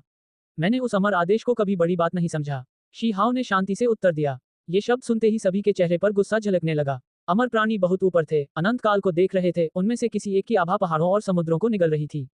उनके आदेशों में जबरदस्त शक्ति थी, जहां कहीं भी वे पारित होते, सभी कबीले उसका सम्मान करते। हालांकि ये तो एक छोटा बालक था, फिर भी उसने अमर प्राणियों के आदेश का बहुत तिरस्कार किया। शेहाओ ने जो कहा वह सच था, उसे ऐसा नहीं लगता था कि उसे वाकई आजादी मिली है। जल्दी या बाद में वह अमर राजाओं के हाथों में पड़ जाएगा, संभवतः तब उसका अंत अच्छा नहीं होगा। यही कारण था कि उसे वास्तव में इसकी परवाह नहीं थी। बचे हुए थोड़े समय में उसे किसी भी कबीले को नाराज करने का डर नहीं था। हुआंग, तुम वाकई ताकतवर हो, लेकिन बिना किसी कारण या वजह के सम्राट के दामाद को मारना, मेरे पक्ष के युवा विशेषज्ञों को काटना एक बड़ा अपराध है। तुम्हारे लिए कोई अच्छा अंत नहीं है। नीले वस्त्रधारी पुरुष ने ठंडे स्वर में कहा। क्या ये बिना वजह हत्या है? अगर तुम ऐसा सोचते हो तो ऐसा ही हो। शीहाओ अभी भी शांत और अविचलित था। क्या आप इस पर विवाद करना चाहते हैं? नीले वस्त्रधारी पुरुष ने ठंडे स्वर में पूछा। इसमें विवाद की क्या बात है? मेरी मानव जाति को मारा जा रहा था, इसलिए मैंने ऐसा किया, कहने को और क्या है। शेहाओ बेहद सीधा था, उसकी आवाज ठंडी हो गई थी, जिससे बेहद खतरनाक एहसास हो रहा था। उन बच्चों के लिए तुमने एक सम्राट कबीले को नाराज किया, ये वास्तव में एक नासमझी भरा फैसला है। तुम मौत को दावत दे रहे हो, नीले वस्त्र पहने पुरुष ने ठंडे स्वर में कहा। फिर उसने कहा, कार्रवाई करने से पहले क्या तुमने अपने आप से यह नहीं सोचा कि अगर तुम हमारी दुनिया में एकीकृत होना चाहते हो तो सम्राट के दामाद के साथ मिलना बेहतर हो सकता है। मनुष्यों को भोजन की तरह मानने से यह अनिवार्य रूप से हमें शाश्वत शत्रु बनाता है। उस तथाकथित सम्राट के दामाद के कबीले को मिटा दिया जाना चाहिए। शेहाओ की आवाज बहुत तेज थी और बहुत डराने वाली भी। यहाँ के सभी प्राणी हैरान थे। ये हुआंग वास्तव में बहुत साहसी था, एक सम्राट कबीले के दामाद को मारने के बाद भी उसने पश्चाताप का कोई संकेत नहीं दिखाया, फिर भी इतना शक्तिशाली था। नीली पोशाक वाले पुरुष के पीछे खड़ा मानव सेवक फिर बोला, स्पष्टतः नीली पोशाक वाले पुरुष का विश्वसनीय सहयोगी था, अन्यथा वह शिहाओ को डांटने की पहल नहीं करता। बेशर्म हुआंग, क्या तुम समझते भी हो कि तुमने क्या गलत किया है? भले ही सम्राट कबीले के दामाद ने तुमसे दुश्मनी दिखाई हो, फिर भी उसने कोई कार्रवाई नहीं की, तुम ही उसकी जान लेने वाले पहले व्यक्ति थे। इसके अलावा क्या ये सिर्फ कुछ बच्चों को खाने के लिए नहीं है? तुम इस पर इतना हंगामा क्यों कर रहे हो? तुम्हें बस अपने हाथ बांध लेने चाहिए और सम्राट कबीले की सजा का इंतजार करना चाहिए। विशेष छूट के साथ शानदार चांदी के आभूषण खोजें। प्रायोजित परिणाम। शेहाओ की आंखें पहली बार बेहद ठंडी हो गईं, नीले कपड़े पहने पुरुष के पीछे खड़े नौकर को घूरते हुए। वह एक इंसान था, फिर भी उसने वास्तव में ये शब्द कहे। इंसान इंसानों से ही पैदा होते हैं, शैतान राक्षसों से ही पैदा होते हैं। क्या तुम एक कमबख्त ट्रांसवेस्टाइट एक से पैदा हुए हो? इंसान के नजरिए से नहीं सोच रहे हो? शेहाओ ने डांटा। वह वाकई थोड़ा नाराज था। यदि ये दूसरे पक्ष के प्राणी होते जो सम्राट वंश के दामाद के पक्षपाती शेहाओ से यह कह रहे होते तो शेहाओ ज्यादा कुछ नहीं कहता। हालांकि ये नौकर स्पष्ट रूप से मानव था, फिर भी वह चीजों को मानवीय दृष्टिकोण से नहीं देखता था, हमेशा विदेशी प्राणियों के दृष्टिकोण से सोचता था। ये वास्तव में घृणित था। अगर यह कोई विदेशी प्राणी होता जिसे लगता था कि इंसानों को खाना सामान्य बात है, तो शेहाओ बहस करने की जहमत नहीं उठाता, इसकी कोई जरूरत नहीं थी। लेकिन ये भी एक इंसान था। उसे यह समझना वाकई मुश्किल था कि इस व्यक्ति के दिमाग में क्या चल रहा था। क्या मैंने जो कहा वह गलत है? वह नौकर चिल्लाया। वह बहुत ही युवा था, नीले वस्त्र पहने पुरुष के पीछे छिपा हुआ था, उसे पूरा भरोसा था कि उसके पास कोई है। उसका रूप सुंदर माना जा सकता था, लेकिन शेहाओ की नजर में वह बहुत ही दुष्ट लग रहा था। जो लोग मेरी मानव जाति को भोजन के रूप में देखते हैं, वे मेरे प्राणघातक शत्रु बनने के लिए नियत हैं। हमारे लिए सामंजस्य स्थापित करना असंभव है, हमारे बीच केवल हत्या होगी। इस बीच तुम्हारे जैसे किसी व्यक्ति को जीवित रहने की कोई आवश्यकता नहीं है। तुम अपने आप को एक व्यक्ति के रूप में नहीं मानते हो, केवल इस पक्ष के बारे में विचार कर रहे हो, मर जाओ। शेहाओ ने चिल्लाया, इसके अलावा सीधे कार्रवाई भी की। तुम्हारी हिम्मत, मैं देखना चाहता हूं कि तुम कैसे क्रूरता से काम करोगे। नीली पोशाक वाला पुरुष चिल्लाया। उसने शेहाओ को रोकते हुए कार्रवाई की। उसका पूरा शरीर नीली रोशनी से भर गया, इसके अलावा उसका पूरा शरीर अराजक ऊर्जा से घिरा हुआ था। उसका शरीर अविश्वसनीय रूप से मजबूत, शक्ति भयावह थी। हर कोई हिल गया था। पिछली महान पीढ़ी का ये राजा कबीले का कुलीन वर्ग सैकड़ों वर्षों से बाहर नहीं आया था। उसकी साधना ने निश्चित रूप से आश्चर्यजनक प्रगति की थी। वे सभी जानते थे कि हुआंग कितना शक्तिशाली था, लेकिन वे इस नीले वस्त्रधारी पुरुष पर पूरा भरोसा भी रखते थे। ऐसा इसलिए था क्योंकि कुछ समय पहले ही शेहाओ ने युवा पीढ़ी के साथ युद्ध किया था। मार्शल हेवनली किंग और अन्य 10 महान राजा कबीले विशेषज्ञों के साथ एक गहन लड़ाई लड़ी थी, जिसमें थोड़ा प्रयास करने की आवश्यकता थी। इस बीच इस नीले वस्त्रधारी नर के पास कई 100 वर्ष की साधना शेष थी, इसलिए वह हुआंग को वश में करने में सक्षम हो सकता था। ऐसा खास तौर पर तब हुआ जब उन्होंने उसके शरीर के चारों ओर अस्त व्यस्त ऊर्जा देखी, जिससे उनका आत्मविश्वास और भी बढ़ गया। उसकी साधना स्पष्ट रूप से अत्यंत गहन थी। निश्चित रूप से दोनों ने कार्रवाई की, दोनों ने महान दिव्य शक्तियों का उपयोग किया। जैसे ही वे टकराए, बहुत तीव्र गड़गड़ाहट जैसी आवाजें, बहरा कर देने वाली प्रकाश की किरणें आकाश में फैल गईं, आसमान भर गया। पिछले 10 महान विशेषज्ञों में से एक होने के योग्य हुआंग को रोकने में भी सक्षम, उसे निश्चित रूप से दबा दिया जाएगा। किसी ने कहा। भले ही वह नीले वस्त्रधारी नर की प्रशंसा कर रहा था, लेकिन अगर कोई इसके बारे में ध्यान से सोचे तो ये भी स्पष्ट रूप से दर्शाता है कि हुआंग कितना शक्तिशाली था। हुआंग को रोकना, लेकिन उसे पकड़ न पाना पहले से ही इतने सारे विदेशी जीवों को बहुत उत्साहित कर रहा था। हालांकि 50 से ज्यादा चालों के बाद रक्त की चमक आसमान में फैल गई। शेहाओ ने अराजक ऊर्जा को तितर-बितर कर दिया। आगे बढ़ते हुए इस व्यक्ति को 2 टुकड़ों में फाड़ दिया, जिससे उसकी मौके पर ही मौत हो गई। क्या पिछले 10 महान विशेषज्ञों में से एक, जो अब आत्म मुक्ति क्षेत्र में अंतिम चरण के वीर अभिजात वर्ग बन रहे थे, इतनी आसानी से मारे गए? भीड़ स्तब्ध थी, सभी भयभीत थे। उसी समय शेहाओ ने एक कदम आगे बढ़ाया और तुरंत दुनिया को अपने प्रक्षेपण से भर दिया। उसका पैर एक छोटे पहाड़ की तरह था, जिसने उस मानव दास को सीधे एक खूनी पेस्ट में कुचल दिया, एक पूर्ण शोर के साथ। फिर वह पहाड़ पर चढ़ता रहा और लगभग ताओ समझ पर्वत के सबसे ऊंचे बिंदु पर पहुंच गया। एक शब्दों का ऐसा खेल जिसमें मनुष्य और दानव बुराई दोनों का प्रयोग हो। अध्याय 1595 पूर्वज को उकसाया गया। ये पिछले शीर्ष 10 राजा कबीले युवा विशेषज्ञों में से एक था। कई 100 साल बीत जाने के बाद उनकी साधना बहुत आगे बढ़ गई। आत्म मुक्ति क्षेत्र के अंतिम चरण में सर्वोच्च अस्तित्व पद पहले से ही दृष्टि में था। हालांकि फिर भी उनकी हत्या कर दी गई, जिससे यहाँ मौजूद हर कोई स्तब्ध रह गया। ये समझना जरूरी था कि नीली पोशाक वाला ये पुरुष वास्तव में बहुत बहादुर था, जो जानता था कि मार्शल हेवनली किंग और अन्य लोगों की तुलना में वह कितने गुना शक्तिशाली था। हालांकि ये भयानक कुलीन अभी भी इतनी जल्दी मारा गया। यहाँ सभी साधकों के चेहरे बदल गए, क्योंकि नीले वस्त्रधारी पुरुष की मृत्यु बहुत तेजी से हुई, यहाँ तक कि उससे भी तेजी से जब शे हाओ ने इंपीरियल पास में मार्शल हेवनली किंग और अन्य को मारा था। इससे ये सिद्ध हो गया कि हुआंग की साधना उन्नति कितनी भयावह थी। उसकी शक्ति बहुत कम समय में इतनी बढ़ गई कि अतीत के 10 महान राजाओं में से किसी के लिए भी उसका सामना करना कठिन हो गया। यह एक विश्व हिलाने वाला व्यक्ति था। ये शब्द कई लोगों के दिमाग में आए। चाहे वे हुआंग से कितनी भी नफरत करते हों, उन्हें यह स्वीकार करना ही था कि यह युवा विशेषज्ञ बहुत असाधारण था, जिसमें अजेय प्रतिभा थी। यदि उसे बड़ा होने का समय दिया जाए तो वह स्वर्ग के नीचे बेजोड़ बन सकता है। शे हाओ का प्रक्षेपण छोटा हो गया, अपनी सामान्य ऊंचाई पर वापस आ गया। उस मानव दास को कुचलकर मार डालने के बाद वह पहले ही पहाड़ की चोटी पर पहुंच चुका था। उसने आगे देखा, यह वास्तव में एक पूर्वज है। पीछे की ओर भूरे कपड़े पहने आदमी ने खुद से कहा, उसका सिर पसीने से लथपथ था। उसे लगा कि हुआंग वास्तव में परेशानी भड़काने में बहुत अच्छा था। कितना समय बीत गया था। दाओ कॉम्प्रिहेंशन माउंटेन पर आने के बाद स्कारलेट किंग वंश के दामाद उसके पैरों के नीचे फट गए और अब पिछले 10 महान युवा विशेषज्ञों में से एक को चीर दिया गया। ये बहुत ही क्रूर था। इसमें कोई संदेह नहीं कि इससे बड़ी लहरें उठने वाली थीं। उसने जल्दी से आवाज बाहर भेज दी, एक रिपोर्ट जारी कर दी, अगर अमर अस्तित्व को पता चल जाए तो बेहतर होगा।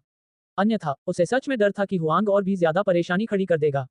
भूरे कपड़े पहने व्यक्ति को अपने बारे में अच्छी तरह पता था। उसे पता था कि वह हुआंग का प्रतिद्वंद्वी नहीं है और वह उसे रोक नहीं सकता। क्या ये बर्तन को तोड़ना इसलिए था क्योंकि यह पहले से ही टूटा हुआ था? उसे संदेह होने लगा, क्या ऐसा हो सकता है कि हुआंग को लगा कि अब उसके पास कोई उम्मीद नहीं बची है, इसलिए वह जानबूझकर कत्लेआम करने आया था? हे, दिलचस्प है। इंपीरियल पास से आया एक बंदी फिर भी यहाँ मुसीबत खड़ी करने की हिम्मत करता है, स्वर्ग और पृथ्वी की विशालता को जाने बिना। पहाड़ की चोटी पर किसी ने ठंडे स्वर में कहा। शे हाओ ने भौहें सिकोड़ी। उसे लगा कि यह व्यक्ति बहुत शक्तिशाली है, आधा सर्वोच्च प्राणी होना चाहिए। हालांकि उसका मन जुनून से जल रहा था। उसे कोई डर नहीं था। वो सचमुच कोशिश करना चाहता था, देखना चाहता था कि क्या वह उससे मुकाबला कर सकता है। इस बार गू कबीले की यिनयांग भट्टी में परिवर्तन से गुजरने के बाद उसे जबरदस्त लाभ मिला। उसका पूरा शरीर शक्ति से भर गया। वह किसी ऐसे शक्तिशाली व्यक्ति को खोजना चाहता था जिसके खिलाफ वह इसका परीक्षण कर सके।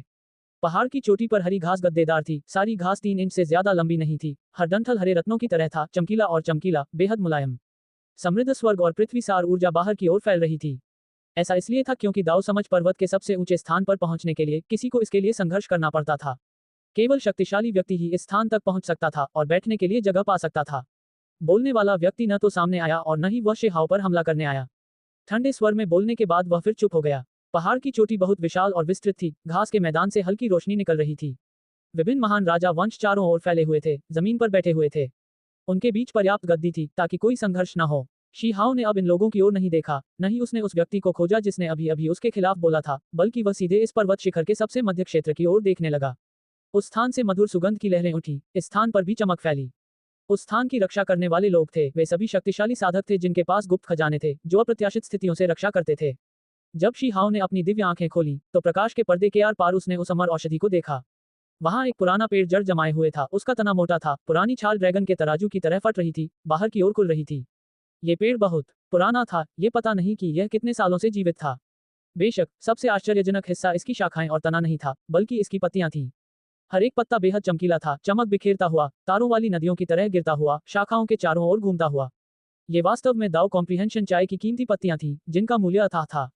जब इसका उपयोग चाय बनाने के लिए किया जाता था तो धीरे धीरे चुस्कियां लेते हुए व्यक्ति समझ की स्थिति में आ जाता था और स्वर्ग और पृथ्वी के चमत्कारों का अनुभव करने में सक्षम हो जाता था। जब भी पत्ते परिपक्व होते, वह हमेशा एक भव्य अवसर होता। शे हाओ दंग रह गया। उसने एक अजीब सा भाव बनाया। इस चाय के पेड़ की पत्तियां बहुत ही अजीब थीं। कोई भी 2 पत्तियां एक जैसी नहीं थीं। उनके आकार अजीब थे, रंग चमकीले, एक जैसे नहीं।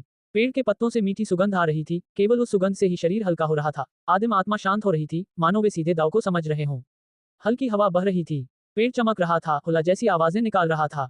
सभी पत्तियां हिल रही थीं, जो ये संकेत दे रही थी कि चाय के पेड़ की पत्तियां परिपक्व हो चुकी थी और उन्हें पहले ही तोड़ा जा सकता था। इस समय बाकी लोगों की नजरें अमर औषधि पर नहीं, बल्कि हुआंग पर टिकी थीं। जब उन्होंने देखा कि वह इतना शांत है और ऐसे व्यवहार कर रहा है जैसे यहाँ कोई और नहीं है, केवल दाव समझ चाय के पेड़ को देख रहा है, तो कुछ विशेषज्ञों ने ठंडी सांस छोड़ी। यह विशेष रूप से तब होता था जब बिजली की धारियां छोड़ी जाती थीं, जो अविश्वसनीय रूप से भेदने वाली होती थीं, बिजली की तरह शून्य को चीरती हुई, यहाँ तक कि अंतरिक्ष को भी विकृत कर देती थी और शे हाओ की ओर गिरती थी। ये लोगों की निगाहें थीं, बेहद भयंकर। जब सामान्य साधक इसके सामने खड़े होते तो वे संभवतः सीधे टुकड़े टुकड़े हो जाते। हान, अंतरिक्ष को भेदती हुई ऊपर की ओर लक्षित उन आंखों को शे हाओ पर आक्रमण करने वाला माना जा सकता है। हर कोई हैरान था। एक नजर डालने से ही सब कुछ बिखर जाता। ये वाकई विशेषज्ञों में से विशेषज्ञ थे, असाधारण शख्सियतें।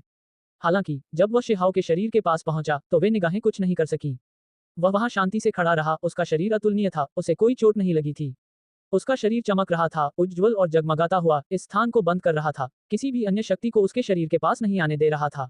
शीहाओ की आंखें चमक रही थीं, वह घास के मैदान पर बैठे प्राणियों की ओर देख रहा था। उसका चेहरा ठंडा और उदासीन था। जो लोग क्रूर नजरें फेंक रहे थे वे सभी सरल नहीं थे, संभवतः उस नीले वस्त्रधारी साधक की तरह ही, वे सभी कई साल पहले के स्वर्ग के ताने बाने वाले व्यक्ति थे। हालांकि उसे कोई डर नहीं लगा। जैसा कि अपेक्षित था, यह एक विशिष्ट बैठक थी। उसने कई राजा कुलों को देखा, वे सभी रक्त ऊर्जा से भरे हुए थे, स्पष्ट रूप से दुर्जय व्यक्ति थे। सबसे महत्वपूर्ण बात यह थी कि ये सभी लोग काफी युवा दिखते थे, चाहे वे 100 साल से कम उम्र के हों या कई 100 साल से कम, वे सभी अभी भी युवा पीढ़ी का हिस्सा थे, जिनमें शक्तिशाली क्षमता थी। ये कहना मुश्किल था कि भविष्य में वे कितनी दूर तक पहुंचेंगे। शेहाओ को सबसे अधिक आश्चर्य इस बात पर हुआ कि उनमें से कुछ लोग तो उस नीले वस्त्रधारी साधक से भी अधिक शक्तिशाली थे, जिसे उसने मारा था, और वे उससे भी कम उम्र के थे। इसके तुरंत बाद उसे समझ में आ गया। ऐसा इसलिए था क्योंकि सभी कुलों में युवा कुलीन लोग थे, लेकिन उनमें से अधिकांश हमेशा एकांत में रहते थे, केवल आज ही उन्होंने अपने परिवार की प्राचीन भूमि को छोड़ा था। इसके अलावा कुछ ऐसे भी थे जो कम प्रोफाइल में रहे, कभी किसी प्रतिष्ठा की चाहत नहीं रखी। कुछ बेहद युवा जीव थे, उनकी उत्पत्ति बेहद शानदार होनी चाहिए। ऐसा इसलिए था क्योंकि उनकी लड़ने की ताकत बेहद चौंकाने वाली थी। शेहाओ ने अनुमान लगाया कि उन्हें हे जिमिंग के करीब होना चाहिए। किसी को यह समझना होगा कि बाद वाला राजा कुलों का नंबर एक विशेषज्ञ था, सम्राट कुलों से कमजोर नहीं। संक्षेप में, वहां बहुत अधिक वृद्ध और सफेद बालों वाले बुजुर्ग नहीं थे, उनमें से अधिकांश युवा किसान थे। इसके तुरंत बाद शेहाओ ने यू किंग कुन, वू कुन और अन्य सम्राट कुलों को देखा। वे भी आए। बेशक सबसे अप्रत्याशित बात यह थी कि चिमेंगहोंग भी यहाँ था, घास पर बैठा हुआ, बिल्कुल भी हिलता डुलता नहीं था। उसके पीछे कुछ युद्ध सेवक थे, जिनकी आभा भयानक थी। ये सुनकर शेहाओ हैरान रह गया। चिमेंगहोंग यहाँ था, फिर भी उसने इस दौरान कोई आवाज नहीं की, न ही उसने अपनी स्थिति बताई। ये बिल्कुल अप्रत्याशित था। ये समझना होगा कि उसने उनके तथाकथित दामाद को मार डाला। इसे चिमेंगहोंग का साला माना जा सकता है। शेहाओ हमेशा यही सोचता था कि चिमेंगहोंग अभी तक नहीं आया है, या शायद आज उसे कुछ और काम था। उसे उम्मीद नहीं थी कि वह पहाड़ की चोटी पर बैठा होगा। वह यहीं रहकर अपने बहनोई को क्यों नहीं बचा सका। मैं हमेशा तुम्हें मारना चाहता था, लेकिन मुझे हमेशा सम्राट कबीले के सर्वोच्च प्राणियों द्वारा रोका गया। अब ऐसा लगता है कि मेरे पास आज तुम्हें खत्म करने के लिए पर्याप्त कारण हो सकते हैं। चिमेंगहोंग ने कहा, उसकी आवाज बेहद ठंडी थी। इस व्यक्ति ने हुआन के प्रति अपनी शत्रुता नहीं छिपाई। जब से शेहाओ उससे मिला था, उसे पहले से ही एहसास हो गया था कि दूसरा पक्ष वास्तव में उसे मारना चाहता था। अब जब वे मिल गए, तो क्या चिमेंगहोंग वास्तव में उसके खिलाफ लड़ने जा रहा था? आप वास्तव में अपना धैर्य बनाए रख सकते हैं। अपने जीजा को बिना उंगली उठाए अपनी जान गंवाते हुए देखना वास्तव में काफी निर्दयी है। शेहाओ ने व्यंग्यात्मक लहजे में कहा, तुमसे 1 दर्जन से ज्यादा चालें भी नहीं चल सकता, यहाँ तक कि उसके जैसा कोई भी मेरे स्कारलेट किंग वंश में व्यर्थ में शादी करना चाहता है। बिल्कुल भी योग्य नहीं, चिमेंगहोंग ने ठंडे स्वर में कहा। हर कोई इस दिशा में देख रहा था, यह महसूस करते हुए कि एक सम्राट कबीला हुआन का सामना करने जा रहा था। कुछ विशेषज्ञों की नजर में चिमेंगहोंग कार्रवाई करेगा, लेकिन जरूरी नहीं कि वह अमर आदेश के खिलाफ जाकर हुआन का वध कर दे। हालांकि निश्चित रूप से सबसे भयंकर युद्ध होगा। स्कारलेट किंग वंश हमेशा सबसे क्रूर, निर्दयी था जब वे कार्रवाई करते थे, क्रूरता से भरे हुए। यह उनकी हड्डियों के भीतर संग्रहित एक हत्या का इरादा हो सकता है। उस समय स्कारलेट किंग ने बहुत से विशेषज्ञों का वध किया था, यहाँ तक कि उसने एक अमर राजा को खूनी पेस्ट में बदल दिया था, जिसे सबसे क्रूर अमर राजा के रूप में जाना जाता था। उनके वंशजों की शैली भी ऐसी ही थी। सम्राट कबीले, क्या अफसोस की बात है, आपको चिमेंगहोंग कहा जाता था। बाद में अपनी जान न गंवाने की कोशिश करो, शेहाओ ने कहा। चूंकि दूसरा पक्ष इतना शत्रुतापूर्ण था, इसलिए उसे भी पीछे हटने की कोई जरूरत नहीं थी। अध्याय 1596 चमत्कारी चाय की पत्तियां। शेहाओ के शब्द बहुत सहज लग रहे थे, लेकिन गंभीर नहीं, जिससे कुछ जीवों के चेहरे पर अजीबोगरीब भाव उभर आए। ये वास्तव में उतनी ही कठोरता से उसका विरोध कर रहा था, 1 इंच भी पीछे नहीं हट रहा था। उन दोनों को पहले भी एक ही न्यांग भट्टी में परिष्कृत किया गया था, लेकिन कोई अच्छा कर्म स्थापित नहीं हुआ था। चिमेंगहोंग अभी भी शत्रुता रखता था, वास्तव में हुआन को मारना चाहता था। इस बीच अब वे फिर से दाव समझ पर्वत पर मिले। उसने बहुत पहले से ही एक महान युद्ध लड़ने की तैयारी कर रखी थी। स्कारलेट किंग के वंशज हमेशा से ही ठंडे दिल वाले, लोहे के खून वाले और निर्दयी थे, दूसरे कबीले हमेशा उनसे डरते थे। पहाड़ की चोटी पर धरती सख्त थी और उसका रंग धातु जैसा था। हालांकि अभी भी उस पर हरी घास की एक चादर बिछी हुई थी, जो चमकती हुई हरी चमक बिखेर रही थी। ठीक इसी समय अचानक दोनों के बीच तेज हवाएं चलने लगी, जिससे अंतरिक्ष में दरारें पड़ गईं। फिर वहां बहुत तेज गड़गड़ाहट हुई। इससे पहले कि वे एक दूसरे पर वार करते, उन दोनों के बीच के निराकार क्षेत्रों ने पहले से ही ऐसी चौंकाने वाली विनाशकारी शक्ति प्रदर्शित की, जिससे अन्य साधक अंदर से कांप उठे। शुरू से लेकर अब तक चिमेंगहोंग कभी नहीं उठे, हमेशा हरी घास पर बैठे रहे, बेहद आत्मविश्वासी। यहाँ तक कि हुआन का सामना करने पर भी वे खड़े नहीं हुए।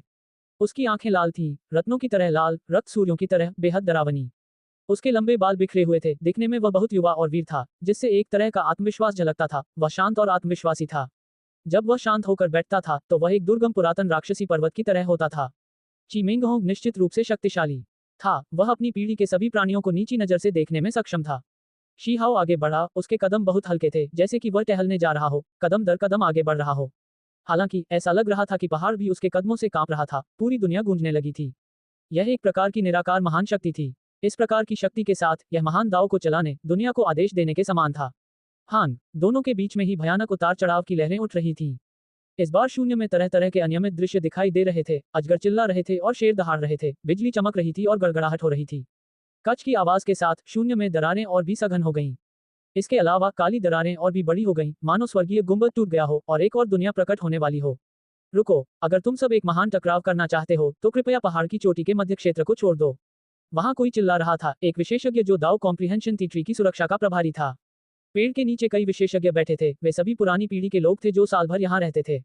ऐसा इसलिए था क्योंकि यह पेड़ बहुत महत्वपूर्ण था, विभिन्न कुलों द्वारा इसकी निगरानी की जानी चाहिए थी ताकि कोई इसे चुरा न ले। इस जगह की देखरेख हमेशा शक्तिशाली साधक करते थे। चिमेंगहोंग हमेशा से ही अहंकारी, घमंडी और असंवेदनशील था, लेकिन अब उसने पलटकर जवाब नहीं दिया, बल्कि शांति से वहीं बैठा रहा और दोबारा कोई कार्रवाई नहीं की। ऐसा इसलिए था क्योंकि इस जगह से दाव समझ के पेड़ की दूरी बहुत कम थी।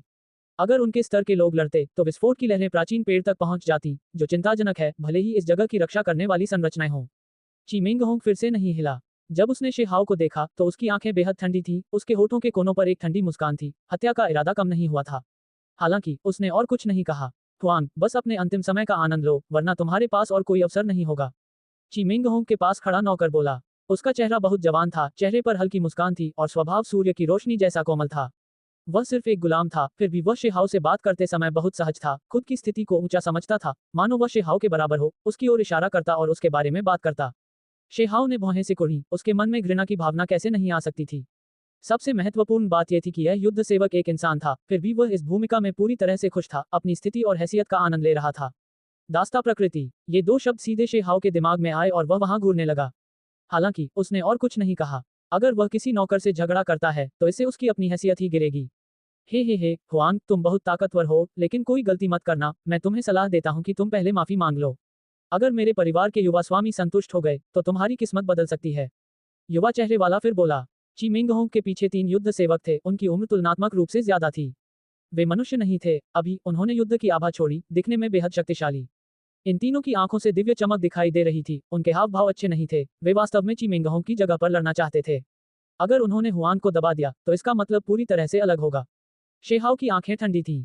चिमेंगहोंग के नौकरों ने इस तरह की हरकत करने की हिम्मत करके ये साबित कर दिया कि वे आमतौर पर कितने घमंडी थे, यहाँ तक कि इस तरह की स्थिति में भी अपना वजन दिखाने की हिम्मत कर रहे थे। हिंग, शेहाओ ने ठंडी सांस छोड़ी। ऐसा लगा जैसे बिजली की एक किरण उस मानव सेवक के शरीर पर गिर पड़ी हो, जिससे उसकी चेतना का सागर बुरी तरह कांप उठा हो, बस फटने ही वाला हो। चिमेंगहोंग ने शेहाओ को घूरते हुए देखा, उसकी आंखें ठंडी बिजली की तरह चमक रही थीं। उसके पीछे रोशनी का एक विस्तार फैल गया, जिससे उस नौकर को इस खतरे को बेअसर करने में मदद मिली, वरना बहुत बड़ी समस्या हो सकती थी। जब अन्य लोगों ने यह दृश्य देखा तो वे सभी ठंडी सांस में सांस लेने लगे। हुआंग इतना शक्तिशाली था कि केवल एक फुफकार ही कई दुश्मनों को मार गिराने के लिए पर्याप्त थी। अब ज्यादा समय नहीं बचा है, दाव समझ के पत्ते तोड़ने की तैयारी करो।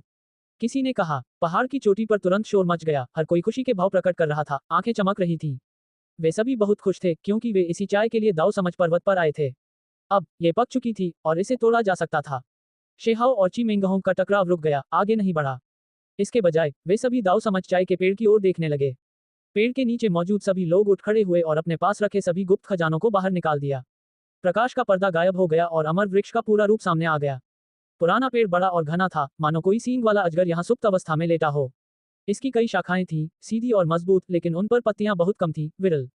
यह इस वर्ष की कम उपज नहीं थी, बल्कि इसका कारण यह था कि दाव कॉम्प्रिहेंशन चाय का पेड़ हमेशा से ऐसा ही था। शाखाएं तो बहुत थीं, लेकिन हर शाखा पर एक पत्ता नहीं था। इसलिए जब उसे समग्र रूप से देखा गया तो वह कुछ कुछ खाली खाली लग रहा था। हालांकि इस पेड़ में जीवन शक्ति की कमी नहीं थी, क्योंकि यह भरपूर जीवन ऊर्जा छोड़ता था। यह एक अमर पेड़ था, जिसे दुनिया की सबसे आश्चर्यजनक औषधीय जड़ी बूटियों में से एक के रूप में जाना जाता है, जिसके इर्द गिर्द स्वाभाविक रूप से अमर ऊर्जा घूमती रहती है। 1, 2, कुछ लोगों ने गिनती की और फिर वे सब चिल्लाकर खुशी से चिल्लाने लगे। ऐसा इसलिए था क्योंकि जब उन्हें ध्यानपूर्वक गिना गया तो शाखाओं पर 3000 पत्ते थे, न अधिक न कम, जो कि कुछ प्राकृतिक नियमों की मात्रा से पूरी तरह मेल खाते थे। 3000 महान दाव, 3000 पत्ते, हाँ, ये वास्तव में बहुत महान है, महान फसल का वर्ष। हर कोई अतुलनीय रूप से खुश हो गया। ऐसा इसलिए था क्योंकि यह अज्ञात था कि दाव कॉम्प्रिहेंशन चाय के पेड़ को एक बार फिर से तोड़े जाने में कितने साल लगेंगे। अक्सर इसके पकने में सैकड़ों से लेकर 1000 साल तक का समय लग जाता था। जब भी पत्तियां पकती थीं, जब वे कम होती थीं, तो उनकी संख्या 100 या उससे ज्यादा होती थी। केवल विशेष परिस्थितियों में 3000 होती थी। अब जबकि इस बार 3000 हैं, तो अगली बार अच्छी फसल के लिए शायद कुछ 1000 साल और लगेंगे। कुछ और लोग भी थे जो आहें भर रहे थे। उन्हें लग रहा था कि आगे एक और अंतहीन इंतजार है। पुराने पेड़ की पत्तियां तोड़ने के बाद वह जल्दी या बाद में एक बार फिर अंकुरित हो जाता था और फिर धीरे धीरे बढ़ता था। इसमें बहुत ज्यादा समय लगता था। बलिदान। फसल कटने से पहले दरअसल एक खास रस्म निभाई जाती थी और उसके बाद ही वे बुजुर्ग पत्ते तोड़ना शुरू करते थे। वे उन पत्तों को बहुत सावधानी से तोड़ते थे। झींग। ठंडी रोशनी टिमटिमा रही थी। एक पत्ता छू जाने पर तलवार की चमक छोड़ रहा था। इसके अलावा तलवार की चीखों की लहरें भी छोड़ रहा था। पत्ता लंबा और बारीक था, जो किसी दिव्य तलवार की तरह लग रहा था। हवा में उठ रहा था और गिर रहा था। धिक्कार। एक लंबी घंटी की आवाज गूंजी। एक और पत्ता चमका, मिट्टी जैसी पीली चमक छोड़ता हुआ, मानो कोई बड़ी घंटी बज रही हो। इसके अलावा इसका स्वरूप अत्यंत विशेष था, सपाट नहीं, बल्कि घंटी जैसा अत्यंत अजीब। हु की आवाज के साथ आग की लपटें उठीं। यह एक लाल पत्ता था। इसकी शक्ल किसी कीमती भट्टी से ज्यादा अलग नहीं थी, जो अभी आग की लपटें छोड़ रही थी। अन्य लोग आश्चर्यचकित हुए बिना नहीं रह सके, खासकर शेहाओ। ये पहली बार था जब उसने दाव कॉम्प्रिहेंशन ट्री को देखा, जिससे वह पूरी तरह से चकित रह गया। दूसरे बच्चे भी बहुत आश्चर्यचकित थे, क्योंकि भले ही उन्होंने इसके बारे में पहले भी सुना था, लेकिन वे पहली बार यहाँ आए थे। ऐसा इसलिए था क्योंकि उनकी उम्र में, जब पिछली बार चाय की पत्तियां तोड़ी गई थीं, तब वे अभी पैदा भी नहीं हुए थे। आओ। बाघ की दहाड़ सुनाई दी। आवाज भयंकर और शक्तिशाली थी, जो एक सफेद पत्ते से निकली थी। ये सफेद बाघ की तरह आकार का था, जीवंत और जीवंत।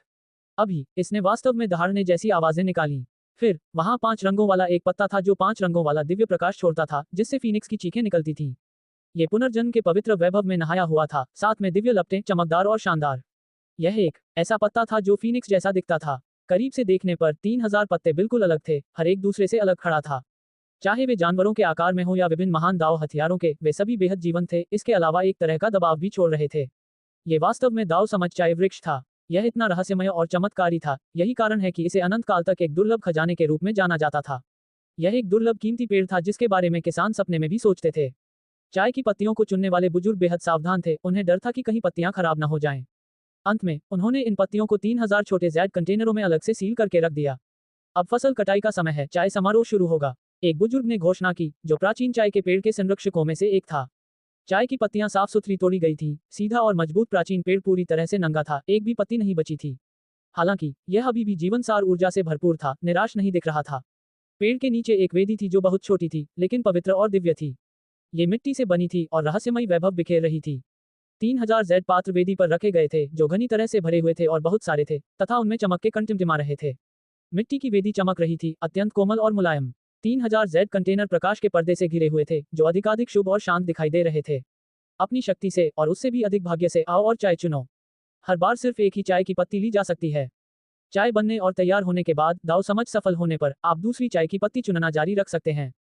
एक एक करके सभी बुजुर्गों ने बोलते हुए सभी को इस स्थान के नियमों के बारे में बताया। हर एक पत्ते में एक तरह का बेजोड़ महान दाव होता है। यह उस दाव के साथ आपके अपने भाग्य पर निर्भर करेगा। शायद आप किसी खास पत्ते के ज्यादा करीब हों, यह इस बात का संकेत होगा कि आपको उस रास्ते पर चलना चाहिए। एक और बुजुर्ग ने याद दिलाया। हां, इसके तुरंत बाद कई लोगों ने कार्रवाई की। वे दूर खड़े होकर शक्तिशाली जादुई शक्ति का उपयोग करते हुए वेदी से जैड कंटेनरों को जब्त कर लिया। हालांकि उनमें से ज्यादातर पसीने से लथपथ थे, वे वेदी को हिलाने में असमर्थ थे। हालांकि उन्होंने बार बार कोशिश की, लेकिन कोई फायदा नहीं हुआ। वे एक भी पत्ता पाने में असमर्थ रहे।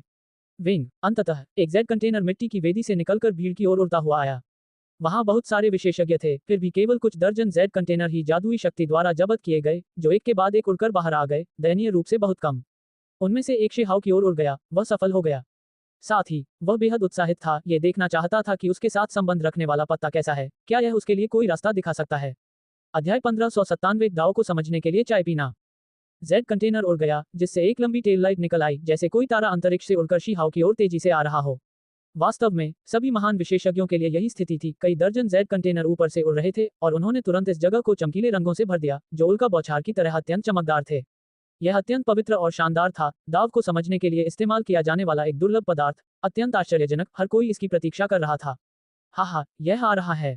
कुछ लोग बहुत उत्साहित होकर जोर से हंसे। ऐसा इसलिए था क्योंकि दाव समझ के पत्ते वास्तव में बहुत कीमती थे। अगर कोई भाग्यशाली होता तो एक पत्ता उन्हें दाव को समझने और उनके स्तर को बढ़ाने में मदद कर सकता था।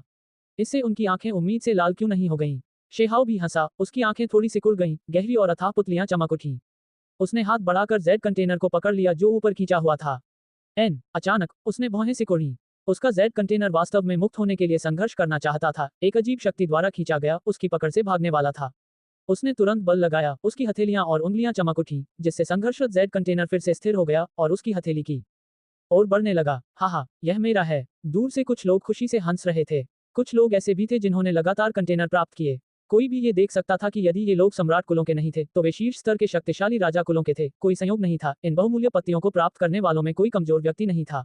विंग शेहाओ के हाथों में जेड कंटेनर कांप रहा था, वास्तव में फिर से संघर्ष कर रहा था, जाने के लिए। वह स्वाभाविक रूप से जानता था कि कुछ लोग हस्तक्षेप कर रहे थे, शक्तिशाली गुप्त खजाने के माध्यम से इसे जब्त करने की कोशिश कर रहे थे। अगर वह कोई सामान्य व्यक्ति था, तो बात वहीं की वहीं थी। हालांकि उन्होंने हुआन की चीजों को भी जब्त करने की हिम्मत की, जिससे दूसरे लोग हैरान रह गए। शेहाओ की आंखें बिजली की तरह चमक रही थी, स्रोत को पकड़ते हुए। ये वास्तव में स्कारलेट किंग वंश की दिशा से आया था। ची मिंगहोंग पहले ही सफल हो चुका था, उसने अपना जेड कंटेनर प्राप्त कर लिया था। इस बीच उसके पीछे युवा मानव के अलावा वे 3 बूढ़े नौकर जादुई शक्ति का संचालन कर रहे थे, गुप्त रूप से कुछ गुप्त खजानों का उपयोग करके अंतरिक्ष में हस्तक्षेप कर रहे थे, दूसरों के जेड कंटेनरों को जब्त करना चाहते थे। शेहाओ ने ठंडी सांस छोड़ी। उसकी बांह चमक उठी और फिर एक विंग शोर के साथ एक विस्फोट की आवाज सुनाई दी। एक कुनपिंग दिखाई दिया, सुनहरी रोशनी घूम रही थी, उसके भीतर काली धारियां थीं। ये यिन और यांग ऊर्जा में बदल गया, एक हॉन्क शोर के साथ इसने सीधे एक जेड कंटेनर को पकड़ लिया। इसके अलावा यिन यांग ऊर्जा तेजी से फैलती हुई बाहर निकल गई। कुछ लोग भूमिगत हो गए, कुछ लोग शून्य में बिखर गए और तेजी से फैल गए। पिंग, उसी क्षण ची मिंगहोंग के पीछे की जमीन फट गई, काली धुंध की एक के बाद एक धारियां बाहर निकलने लगी। फिर शून्य फट गया, जिससे सुनहरी चमक निकली। यिन और यांग ऊर्जाएं एकत्रित हुई, अंत में आपस में टकराने लगी, जिससे बड़ी गड़गड़ाहट वाली ध्वनियां निकली। तीनों बूढ़े नौकरों को तुरंत खून की खांसी होने लगी, उनके शरीर कांपने लगे। उनके हाथों में जो गुप्त खजाने थे वे सीधे गिर गए, वे सभी गंभीर रूप से घायल हो गए। हुआंग, इसका क्या मतलब है? तुमने समुद्री समारोह में व्यवधान पैदा करने की हिम्मत की। बहुत बेलगाम, बेशर्म और संयमहीन। ची मिंगहोंग के पीछे से वह मानव सेवक उसे डांटते हुए बाहर आया। हालांकि शेहाओ ने कुछ नहीं कहा। यिन और यांग ऊर्जाएं अभी भी वहां थीं। वे सीधे नीचे गिरी, एक पुरशोर के साथ उसका दाहिना कंधा फट गया, खूनी धुंध के विस्फोट में बदल गया। यदि लाल रंग की रोशनी की लहर नहीं आती और यिन यांग ऊर्जाओं को रोक नहीं लेती, तो वह सीधे बर्बाद हो जाता, पूरा शरीर फट जाता, शरीर और आत्मा नष्ट हो जाते। निर्णायक क्षण में ची मिंगहोंग ने कार्रवाई की और इस मानव सेवक को आपदा से बचने में मदद की। ची मिंगहोंग के पीछे उन 3 बूढ़े नौकरों के चेहरे राख से रंगे हुए थे, उनके होठों के कोनों पर खून लगा हुआ था। उन सभी की असाधारण स्थिति थी, भले ही वे नौकर थे, फिर भी उनके पास गहन दाव कौशल थे। उन्होंने कभी नहीं सोचा था कि वे इस तरह घायल हो जाएंगे। जहां तक उस मानव सेवक का सवाल है, उसका चेहरा और भी ज्यादा पीला पड़ गया। उसने कभी नहीं सोचा था कि सम्राट कबीले के सेवक के रूप में वह वास्तव में लगभग मर जाएगा। वह ची मिंगहोंग के साथ चलता था, सामान्य रूप से सभी कुलों की प्रशंसा प्राप्त करता था, सामान्य राजा कुलों की तुलना में अधिक दर्जा प्राप्त करता था, फिर भी आज वह वास्तव में इतना असहाय था, दूसरे चींटियों द्वारा चींटी की तरह व्यवहार किया जा रहा था, लगभग कुचल कर मर गया। हुआंग, ची मिंगहोंग ने अपनी आंखें सिकोड़ ली, ज्यादा कुछ नहीं कहा। दोनों के बीच लड़ाई अपरिहार्य थी, दुश्मनी को खत्म करने का कोई रास्ता नहीं था। अपने दासों का उचित प्रबंधन करो, शेहाओ ने ठंडे स्वर में कहा। अगर दूसरे लोग थे तो कोई बात नहीं, लेकिन एक नौकर ने भी उसकी दाव समझ चाय पत्ती को जब्त करने की हिम्मत की, ये वास्तव में काफी साहपूर्ण था। बेशक इसका गहरा कारण यह था कि दूसरे पक्ष को अपने समर्थन पर भरोसा था, क्योंकि ची मिंगहोंग उनके पीछे खड़ा था और उन्हें समर्थन दे रहा था। ची मिंगहोंग के पीछे वह मानव जाति का सेवक क्रोधित था। अपनी स्थिति के साथ आज उसने न केवल गौरव वापस लाया, बल्कि इसके बजाय अपमान वापस लाया। तुम अपनी दास्ता की प्रकृति को बदलने के लिए तैयार नहीं हो, फिर भी तुम मुझे व्यर्थ ही क्रोधित करना चाहते हो। शेहाओ ने उसे ठंडी नजर से देखा। हल्की सी खिल्ली उड़ाने के बाद दुनिया में घूमती हुई 2 ऊर्जाएं यिन और यांग अचानक फिर से प्रकट हुईं और हमला करने लगी। इस बार उस मानव सेवक का शरीर सीधे फट गया, अत्यंत रक्तरंजित, सभी दिशाओं में फैल गया, शरीर नष्ट हो गया। केवल एक सिर बचा था, जो जमीन पर गिर रहा था, ची मिंगहोंग के पीछे दिखाई दे रहा था, उसकी आंखें चौड़ी हो गई थी, डर से भरी हुई थी। वह चिल्लाना चाहता था, फिर भी कोई आवाज नहीं निकाल पा रहा था, केवल अपनी आत्मा के माध्यम से अपनी इच्छा को व्यक्त करने में सक्षम था। उसकी आत्मा दुख से चीख उठी। इस समय वहां पूरी तरह से शांति थी, पहाड़ की चोटी पर मौजूद सभी विशेषज्ञ बेहद हैरान थे। हुआंग आखिरकार दबंग था, एक बहादुर व्यक्ति होने के योग्य जो अंतहीन तूफानों को भड़काता था। वह वास्तव में एक शक्तिशाली ड्रैगन की तरह था, जो क्रूर स्कारलेट किंग वंश के वंशज को अपमानित करने का साहस कर रहा था, जो कि चौंकाने वाला दुस्साहस था। उस नौकर का शरीर फट गया, खून चारों तरफ फैल गया। अगर ची मिंगहोंग की शक्ति स्वर्ग से भरी हुई नहीं होती, शरीर की रक्षा करने वाला प्रकाश लगातार उसकी रक्षा नहीं करता, तो खून उसके शरीर पर फैल जाता। अच्छा, मैं वास्तव में तुम्हारा सिर लेने के लिए उत्सुक हूँ। भले ही कोई अमर आदेश हो, मैं अभी भी तुम्हारे सार रक्त को परिष्कृत करने जा रहा हूँ। तुम्हारी अस्थि मज्जा को तोड़कर तुम्हें वापस लाकर पेस्ट फ्लेवरिंग के रूप में उपयोग करूंगा। ची मिंगहोंग की आंखें लाल थीं, बेहद डरावनी। जब उसने अपने होठों को चाटते हुए बर्फ जैसे सफेद दांतों का मुंह दिखाया, तो इसने कई लोगों को एक भयावह एहसास दिया। हे, आप निश्चित रूप से प्रसिद्ध हो जाएंगे, सम्राट कबीले की युवा पीढ़ी में मारे जाने वाले पहले व्यक्ति बन जाएंगे। शी हाओ ने उदासीनता से ठहाका लगाया। उसके शब्द जोरदार नहीं थे, लेकिन सभी ने बर्फ की तरह ठंडी हत्या की भावना की लहर महसूस की। उन दोनों ने एक दूसरे का समान कठोरता से विरोध किया, निश्चित रूप से मौत तक खून बहने वाली लड़ाई होगी। चाय की पत्तियों का उपयोग अब चाय के लिए किया जा सकता है। दाओ समझ चाय के पेड़ के नीचे एक बुजुर्ग ने कहा। पहाड़ की चोटी पर तुरंत शांत होना मुश्किल था। जब उन्होंने बाहर की ओर देखा तो एक के बाद एक विशाल पहाड़ थे। वे काफी दूर थे, बादलों तक पहुंच रहे थे, साल भर बर्फ और बर्फ से ढके हुए थे। इस समय हवा और बर्फ आसमान में छा गई थी। ये सभी जीव दिव्य पर्वत पर बर्फ और बर्फ इकट्ठा कर रहे थे और चाय बनाने की तैयारी कर रहे थे। बर्फ के टुकड़ों ने तुरंत आकाश को ढक लिया, दिव्य बर्फ ऊपर उड़ने लगी, जिससे हवा में चमक फैल गई।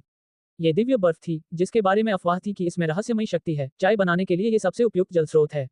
यह अफवाह थी कि उस समय वहां एक अमर राजा था जिसने वहां दाओ को समझा था, जिसने बर्फीले पहाड़ को महान दाओ ऊर्जा से ढक दिया था, जिसके परिणामस्वरूप बर्फ स्वाभाविक रूप से असाधारण हो गई थी। बर्फ और हिम को अपने अपने जहाजों में उतारा गया। कुछ लोग थे जो दाओ लपटों को सक्रिय करने लगे, धीरे धीरे चाय बनाने लगे। इसके तुरंत बाद खुशबू की एक के बाद एक धारें फैलती गईं, जो लोगों की आत्मा में समा गईं, जिससे कई लोग अंदर से सिहर उठे। यहाँ तक कि जिन लोगों के पास चाय पीने की योग्यता नहीं थी, उन्हें भी लगा कि उनका शरीर हल्का और आरामदेह हो गया है। शी हाओ ने जेड कप में चाय के पानी को देखा और उसके चेहरे पर आश्चर्य के भाव प्रकट हुए। जब से चाय की पत्ती उसके हाथ में आई, वह थोड़ा चौंक गया। इस पत्ती का आकार कुछ खास नहीं था, बस एक सामान्य चाय की पत्ती जैसा था, न कि कोई कड़ाही या ड्रैगन। अब जब चाय तैयार हो चुकी थी तो उसमें से अमर धुंध की कुछ फुहारें निकली, जो पूरे चाय के प्याले में फैल गईं। चाय की पत्ती पर धुंध की एक किरण तैर रही थी, बेहद आदिम, बेहद धुंधली। ऐसा लग रहा था जैसे उसमें एक तरह की बेहद खास शक्ति समाहित हो। शेहाव की आंखें सिकुड़ गईं। उसने चाय की चुस्की ली। जैसे ही खुशबू उसके मुंह में भर गई, उसे एक तरह की विशेष शांति का अनुभव हुआ। भले ही वह इस दुनिया में था, लेकिन वापस जाने का रास्ता नहीं देख पा रहा था, फिर भी वह शांत हो गया। वह आश्चर्यचकित था। ये दाव समझ चाय असाधारण थी, जिससे उसका दिमाग तुरंत स्पष्ट और शांत हो गया, और वह किसी प्रकार की दाव समझ की स्थिति में प्रवेश कर गया। उस क्षण दुनिया धुंधली हो गई, शुभ ऊर्जा सभी दिशाओं में उमड़ पड़ी। वह बाकी सब कुछ भूल गया, दाव समझ की स्थिति में रहा, महान दाव की ध्वनि का अनुभव कर रहा था, जो उसके मांस के खजाने को खोलने वाला था। मूल ऊर्जा। शेहाव अंदर से हिल गया। उसने महसूस किया कि उसके शरीर में मूल ऊर्जा हिल रही है, उफान मार रही है, मानो उसमें शक्ति का सागर हो। मूल ऊर्जा की वह लकीर अजीब थी, जो तब प्रकट हुई जब अमर ऊर्जा की 3 लकीरें उस पर प्रकट हुईं। केवल ये कभी प्रकट नहीं हुई, केवल एक दिन यह अचानक उसके द्वारा खोजी गई। ये दाव समझ का पत्ता आखिरकार असामान्य था। क्या ऐसा हो सकता है कि पत्ते पर ऊर्जा का संगत किनारा मूल ऊर्जा से संबंधित था? शेहाव ने अपनी आंखें थोड़ी सिकोड़ लीं और धीरे धीरे आराम महसूस करने लगा, मन शांत हो गया। उसने महसूस किया कि उसके शरीर के भीतर स्पष्ट प्रकाश के कण दिखाई दे रहे हैं, कुछ द्वार खुलने वाले हैं, जो मूल ऊर्जा से मेल खाते हैं। उस क्षण उसे सचमुच सफलता का संकेत महसूस हुआ। उसका शरीर चमक उठा। जैसे ही वह वहां बैठा, खजाने के दरवाजे में एक दरार खुल गई, जिससे ऐसा लग रहा था मानो वह दिव्य चमक की एक परत में नहाया हुआ हो, जो बेहद चमकदार थी। इससे बहुत से लोगों को ईर्ष्या हुई। वे सभी जानते थे कि हुआंग के लाभ छोटे नहीं थे। क्या वह आत्मा विच्छेदन क्षेत्र के अंतिम चरण में प्रवेश करने जा रहा था? शेहाव भी आशावान था। इस प्रकार की साधना गति वास्तव में अत्यंत भयावह थी। अध्याय 1598 विश्व की अमर औषधियों की उत्पत्ति। शीहाव के शरीर के बाहर बहती हुई रोशनी की एक परत दिखाई दी। ये बहुत ही चमकदार थी, जैसे किसी प्राचीन भिक्षु के रक्त की दिव्य आभा, जो उसके भीतर के सभी जीवन को रोशन कर रही थी। उस जगह पर वह इस पूरी दुनिया में अकेला हो गया। दाव पैटर्न की लकीरें हवा में घूमती रहीं, एक शाश्वत अविनाशी इच्छा की तरह फैलती रहीं। शाश्वत और अविनाशी क्या था? अमर प्राणियों के पास भी एक दिन होता है जब वे युद्ध में मारे जाते हैं। महान युगों के पुनर्जन्मों के माध्यम से कौन शाश्वत रह सकता है, अंधकार से गुजर सकता है, अंतहीन समय के उत्थान और पतन को अनदेखा कर सकता है? इस क्षण सभी को ऐसा महसूस हुआ जैसे हुआंग एक ऐसे स्थान पर था जो दुनिया से परे था, इस महान दुनिया से अछूता था, इस दुनिया से अलग अकेला खड़ा था, ऊपर उठ रहा था। सभी को यह भ्रम हुआ कि यह कोई ऐसा व्यक्ति है जो समय के साथ अविनाशी बना रहा है, महान युगों के पुनर्जन्म से बाहर रहने में सक्षम है, नश्वर क्षेत्र को नजरअंदाज कर सकता है। कोई ऐसा व्यक्ति जिसने बिना फीके हुए सैकड़ों युगों का अनुभव किया है, जो अतीत से लेकर अब तक के लोगों से परे है। ये वास्तव में अजीब है। इसके तुरंत बाद ऐसे विशेषज्ञ थे जो इस भावना से बाहर आ गए। ये सिर्फ एक आत्मा विच्छेदन क्षेत्र का युवा साधक था, तो वह दूसरों को ऐसी अजीब गलतफहमी कैसे दे सकता था? थोड़ा कांपने के बाद शेहाव के आसपास से रोशनी उभरी। ये बेहद अजीब था। कुछ रोशनियां एक हल्की सुनहरी चमक छोड़ रही थी। ये एक आश्चर्यजनक युद्ध आभा थी, जैसे कि एक अपराजित युद्ध देवता चमक के भीतर खड़ा था। इस बीच कुछ रोशनियां लाल, रक्त के रंग की थी। कई आकृतियां अंदर संघर्ष कर रही थी, जैसे कि वे सांसारिक पीड़ा के रसातल में हों। कुछ बैंगनी रंग की थी। अविनाशी शाही दरबार ऊंची, अनंत युगों तक ऊंची खड़ी थी। हुआंग ने एक बहुत ही अजीब सी अनुभूति दी। उसके चारों ओर हर तरह की चमक उमड़ पड़ी। अलग अलग रंग लोगों को अलग अलग भावनाएं दे रहे थे। उनके अलग अलग अर्थ थे। कुछ लड़ने की ताकत का प्रतिनिधित्व कर रहे थे, कुछ वध का, कुछ व्यवस्था और प्रगति का। सरल नहीं, सामान्य रूप से केवल सर्वोच्च प्राणी जो उस अंतिम कदम को उठाने की आशा रखते हैं, वे ही इस प्रकार के महान विश्व प्रकाश को संघनित कर सकते हैं। ये वह तेज है जो स्वर्ग को प्रकाशित करता है, असभ्य और असभ्य को भेदने में सक्षम है, जो व्यक्ति के भविष्य के साधना पथ के लिए अत्यंत ज्ञानवर्धक है। दाओ समझ चाय के पेड़ के नीचे खड़े बुजुर्ग भावुक हो गए। उनमें से एक ने ऐसा कहा। शेहाओ एक पहाड़ की तरह स्थिर था, रहस्यमयी चमक उसके शरीर की सतह पर घूम रही थी, जिससे वह दिव्यकांच की तरह दिख रहा था, चमकदार और पारदर्शी, सबसे बढ़िया कीमती जैद से भी अधिक कोमल। दाओ कानून घूमते रहे और अधिक समृद्ध होते गए। वह मजबूत होता जा रहा था। उसके शरीर के अंदर मूल ऊर्जा की डोरी हिलने लगी, धीरे धीरे आकार लेने लगी, एक साथ संघनित होने लगी। यह उसके शरीर में एक बड़े ड्रैगन की तरह घूमने लगी। शेहाओ जानता था कि यदि वह सचमुच अपने महान दाव फूलों को छोड़ता है, जिससे वह छोटी आकृति बनती है, तो मूल ऊर्जा उस छोटी आकृति को बांध लेगी, उस प्रकार के रूप में प्रकट होगी। हालांकि उन्होंने जल्दबाजी में कोई कदम नहीं उठाया, क्योंकि वे नहीं चाहते थे कि दूसरी ओर से उनके सिर के ऊपर बैठी दो छोटी आकृतियों को देखा जाए, तथा वे अनावश्यक परेशानी से बचना चाहते थे। इस समय उसके शरीर के भीतर के द्वार उसके पेट के भीतर पुनर्जन्म के सागर से शुरू होकर लगातार चमक रहे थे। वहां नए द्वार दिखाई दे रहे थे, साथ ही दरारें पैदा कर रहे थे, जो उसकी छाती की ओर बढ़ रहे थे, जिससे वह स्थान भी दीप्तिमान हो गया। आत्मा विच्छेदन क्षेत्र अंतिम चरण में, इसमें केवल एक अंतिम धक्का की कमी थी। ये समझना जरूरी था कि उसे आगे बढ़े हुए ज्यादा समय नहीं हुआ था। जब वह स्वर्गीय पशु वन में था, तब वह आत्मा विच्छेदन क्षेत्र में प्रवेश कर चुका था, मध्य चरण में समेकित था। अब वह फिर से आगे बढ़ने वाला था। अगर कोई सच में उसके विकास पथ का अध्ययन करे, तो वह निश्चित रूप से अवाक रह जाएगा। ऐसा इसलिए था क्योंकि यह वास्तव में बहुत तेज था, जो सामान्य तर्क से मेल नहीं खाता था। सम्राट कुल के कुछ प्रतिभाशाली व्यक्तियों को छोड़कर सामान्य व्यक्तियों को, जब वे इस साधना क्षेत्र में पहुंचते थे, तो उन्हें बहुत लंबे समय की आवश्यकता होती थी। कुछ प्रतिभाशाली व्यक्तियों के लिए हजारों वर्षों का उपयोग करना असामान्य नहीं है। अब उनकी साधना की गति पहले से ही सामान्य तर्क से अधिक हो गई है, और वे इस महान युग में सबसे आगे हैं, तथा उन्होंने अपने पूर्ववर्तियों के पुण्य कर्मों को भी पीछे छोड़ दिया है। यदि वह इसी तरह आगे बढ़ता रहा और 20 वर्ष की आयु में आत्मा विच्छेदन क्षेत्र के अंतिम चरण में प्रवेश कर गया, तो इस महान युग के स्वर्ग संकटमोचक पात्रों की तुलना में वे सभी थोड़े धीमे लगेंगे। सम्राट वंश के उत्तराधिकारियों के हाव भाव भी थोड़े बदल गए, क्योंकि वे शेहाओ से कुछ साल बड़े थे। जब उन्होंने देखा कि वह इतना साहसी और जोशीला है, तो उन सभी को बहुत दबाव महसूस हुआ। चिमिंगहोंग की आंखों से खून की दो धारियां निकली, उसके लंबे बालों की हर लट चमक रही थी, धातु के धागों की तरह चमक रही थी, फड़फड़ा रही थी। उसकी हत्या की मंशा और भी मजबूत हो गई। शेहाओ ने हल्की सी आह भरी और उस तरह की दाव समझ की अवस्था से बाहर निकल आया। एक कप चाय का असर सीमित समय तक ही रहता था, वह पहले ही उस दाव समझ की अवस्था से अलग हो चुका था। अब जाकर कई लोगों ने अपनी आंखें फेर ली और फिर अपनी खुद की दाव समझ चाय पीना शुरू कर दिया। बेशक अभी भी कई लोग ऐसे थे जिनकी आंखें इस पूरे समय बंद थीं, वे शेहाओ को नहीं देख रहे थे, अपनी ही दुनिया में डूबे हुए थे। शेहाओ ने उस पत्ते को कप से निकाला, उसे अपनी हथेली के बीच में रखकर खुद ही उसकी जांच की। वह पहले से ही अपनी आध्यात्मिकता खो चुका था, उसमें चमक नहीं थी। उसने मिट्टी की वेदी की ओर देखा। वहां 2000 जेड कंटेनर थे, वे सभी एक साथ रखे हुए थे, बिल्कुल एक बड़े खजाने की तरह। अगर वह उनका इस्तेमाल कर पाता, तो उसकी साधना को बहुत ज्यादा फायदा होता। शेहाओ ने मन ही मन सोचा। ये सभी पत्ते अलग अलग थे, सभी का अपना अपना रूप था। हालांकि इनसे उसे कुछ कुछ जाना पहचाना सा एहसास हुआ। यह उस दूसरी अमर औषधि से बहुत मिलती जुलती है।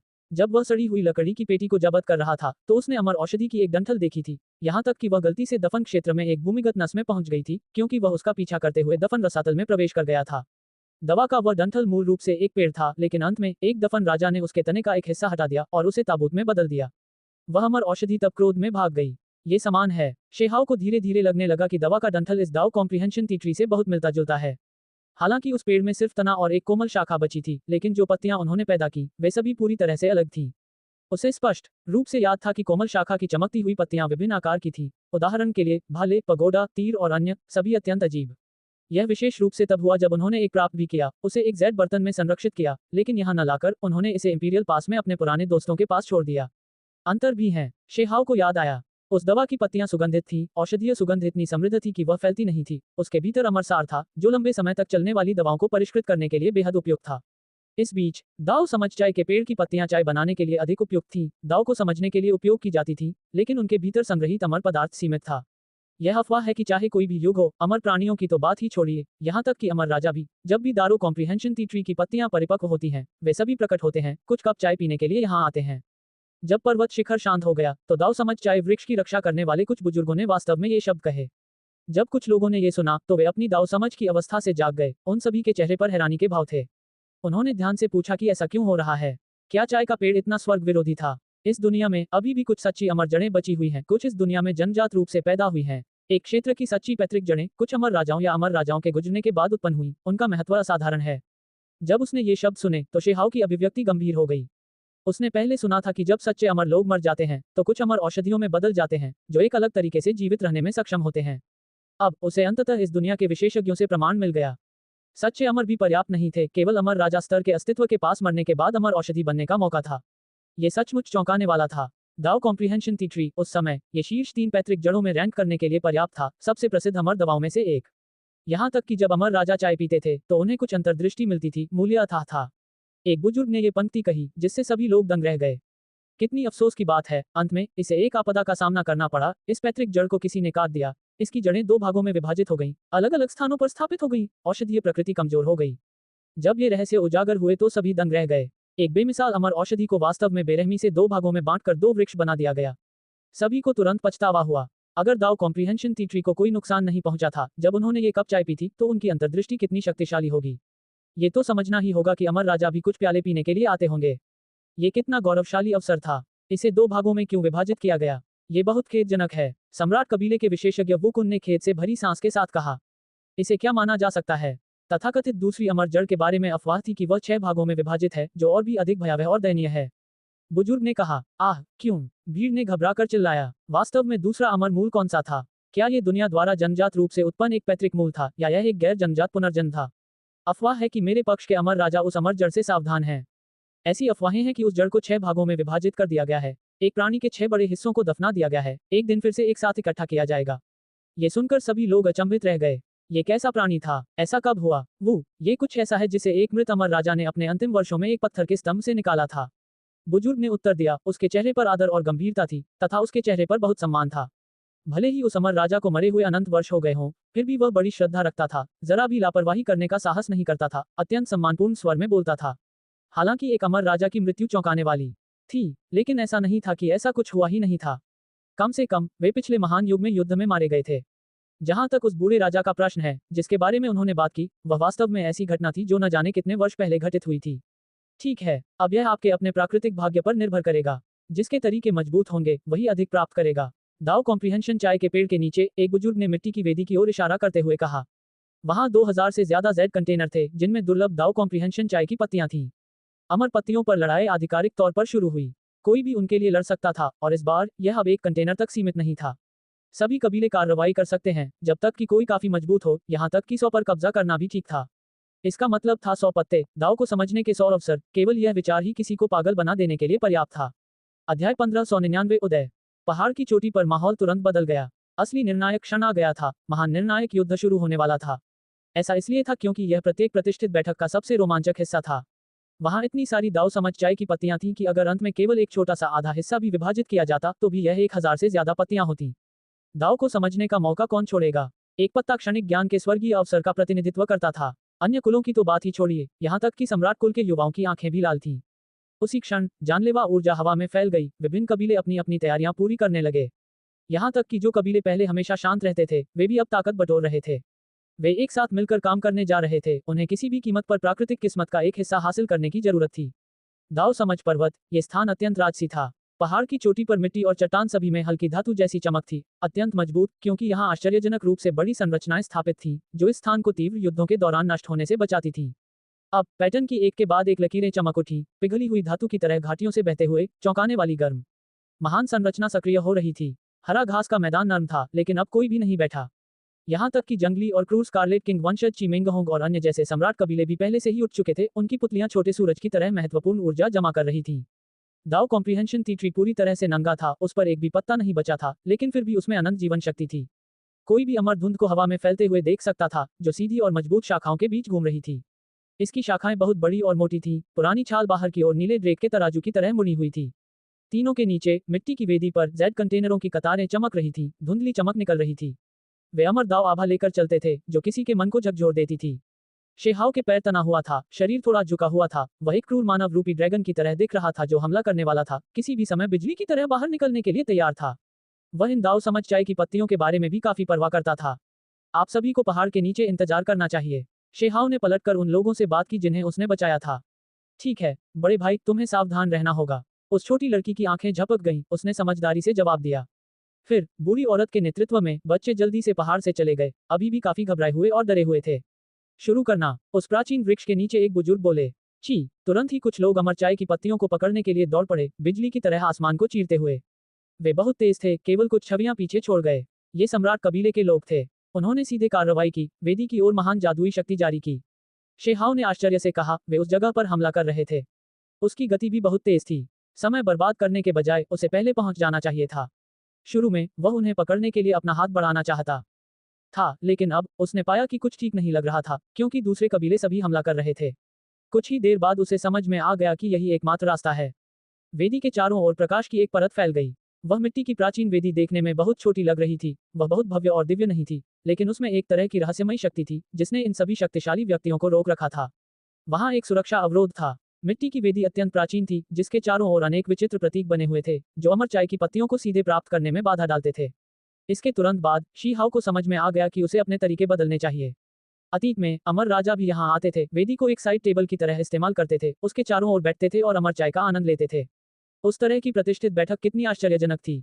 ये वाकई आकर्षक है। क्या ऐसा आयोजन फिर कभी होगा? एक बुजुर्ग को इसकी बहुत इच्छा थी। प्राचीन काल से लेकर वर्तमान तक समय तेजी से बीत गया। समय की लंबी नदी बहती चली गई। कई जीव और महान घटनाएं हमेशा के लिए चली गईं, जिससे बाद की पीढ़ियों को उन समयों की याद आती है। यह इतना कठिन क्यों है? शेहाओ ने भौहें सिकोड़ी। वह अवरोध उसकी उम्मीदों से कहीं ज्यादा मजबूत था, जिससे उसका हाथ इतना हिल रहा था कि वह थोड़ा सुन्न हो गया। जैसी कि उम्मीद थी, उसे तोड़ना आसान नहीं था। उसने गहरी सांस ली। ऐसा लग रहा था कि कुछ सच्चे तरीकों का इस्तेमाल किए बिना उसके लिए कोई भी लाभ प्राप्त करना मुश्किल होगा। उसका दाहिना हाथ चमक उठा, धीरे धीरे बाहर निकलता हुआ। तुरंत एक बिजली का कुंड दिखाई दिया, जो उसकी हथेली पर टिका हुआ था। यह दृश्य आश्चर्यजनक था। बिजली के एक समुद्र ने इस जगह को भर दिया। उसकी हथेली बड़ी नहीं थी, लेकिन उससे ऐसा महसूस होता था मानो वह सूर्य और चंद्रमा को पकड़ सकती है, पहाड़ों और नदियों को कुचल सकती है। सभी चीजें उसकी हथेलियों और उंगलियों में समा सकती हैं। हांग शेहाओ ने हमला किया। उसकी उंगलियों के बीच वह बिजली का पुल निश्चित रूप से भयानक था। एक भंवर लेकर बिजली की चमक की अंतहीन धारियां छोड़ रहा था। कुछ भी ऐसा नहीं था जिसे वह पार न कर सके। ये परम यांग आभा थी। का मिट्टी की वेदी के बाहर शेहाओ के प्रहार से एक दरार उत्पन्न हो गई, जिसे उसने फाड़ दिया।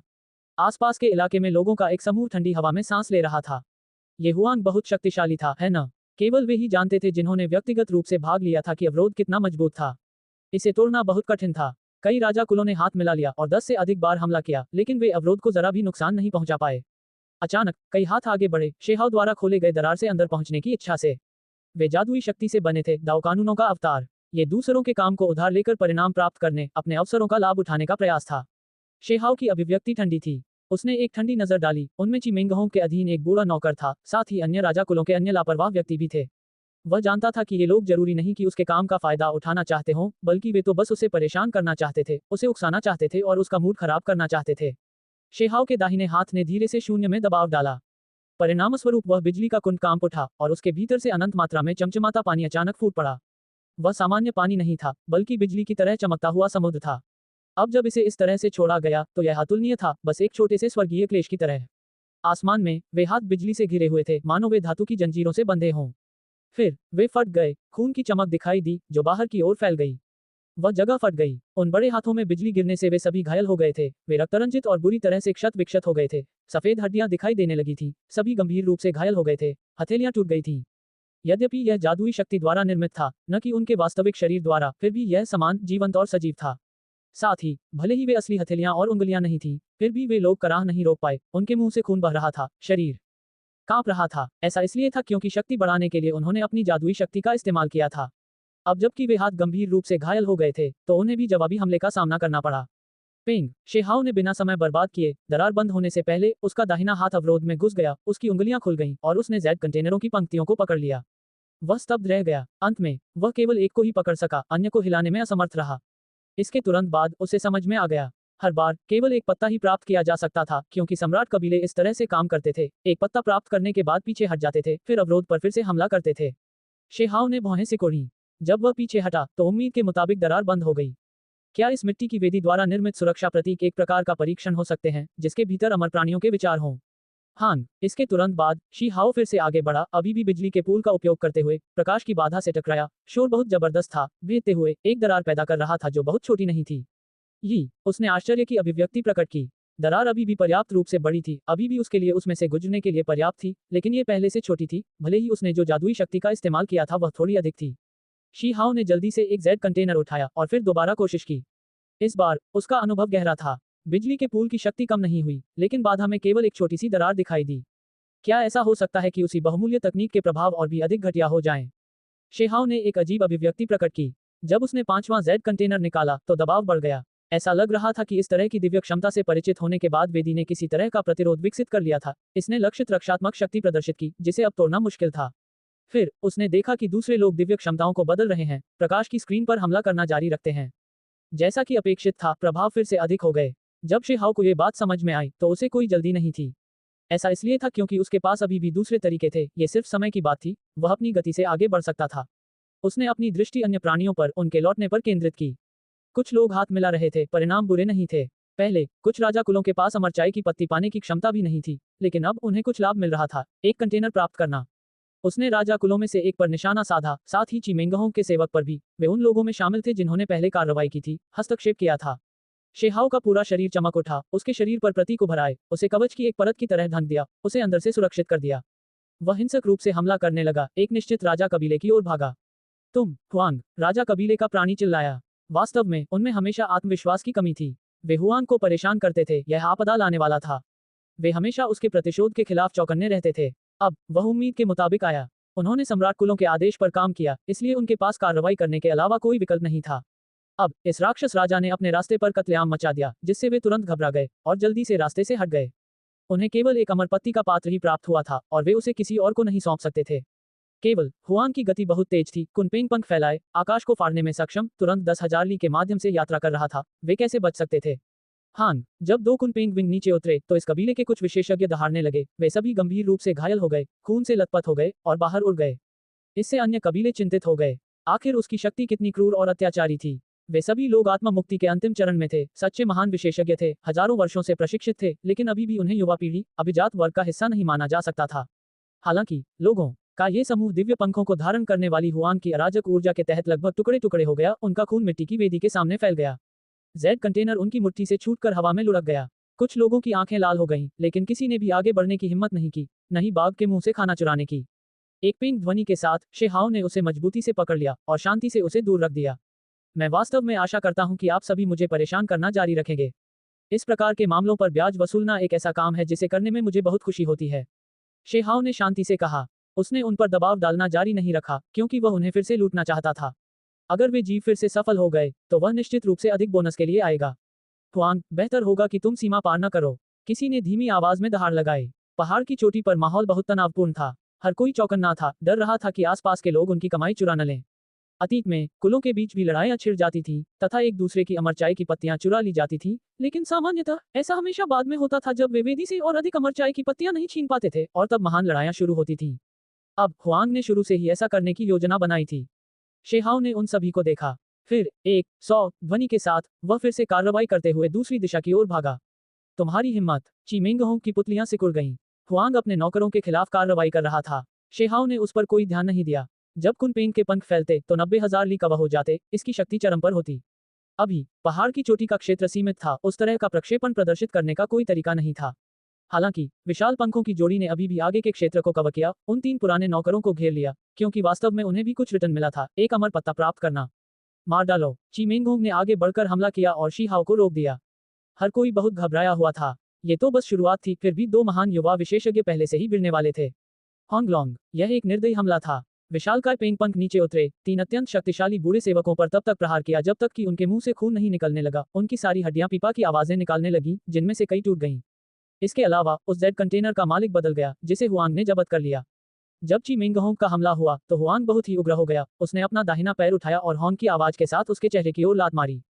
हर कोई हैरान था। हुआंग वाकई पागल था, बहुत क्रूर, जो चिमेंगहोंग का इस तरह सामना कर रहा था। अध्याय 16 सम्राट कबीले के खिलाफ भयंकर युद्ध। हुआंग की हरकतें सरल और निर्दयी, दिखावटी और बिना किसी रोक टोक के थीं। ये किसी दुर्जय प्रतिद्वंद्वी का सामना करने जैसा नहीं था, बल्कि किसी अधीनस्थ को पीटने जैसा था। एक पैर उड़कर चिमेंगहोंग के चेहरे की ओर उछला। वह बहुत सहज था, बिल्कुल भी गंभीर नहीं था, मानो वह दूसरे पक्ष के साथ कोई बड़ी बात नहीं कर रहा था। उसने अपना पैर उठाया और लात मार दी। चिमेंगहोंग की आंखें बर्फ की तरह ठंडी थीं, एक क्रूर जानवर से भी ज्यादा भयानक। वह पीछे नहीं हटा, बल्कि अपनी गर्दन हिलाई, इस लात से बचने के लिए, और साथ ही अपने कंधे को ऊपर उठाया। पेंग ध्वनि के साथ वह कंधा जो महान चोटियों को उठा सकता था और चंद्रमाओं को तोड़ सकता था, शीहाओ के पैर से टकराया और सीधे उसके पैर को रोक दिया।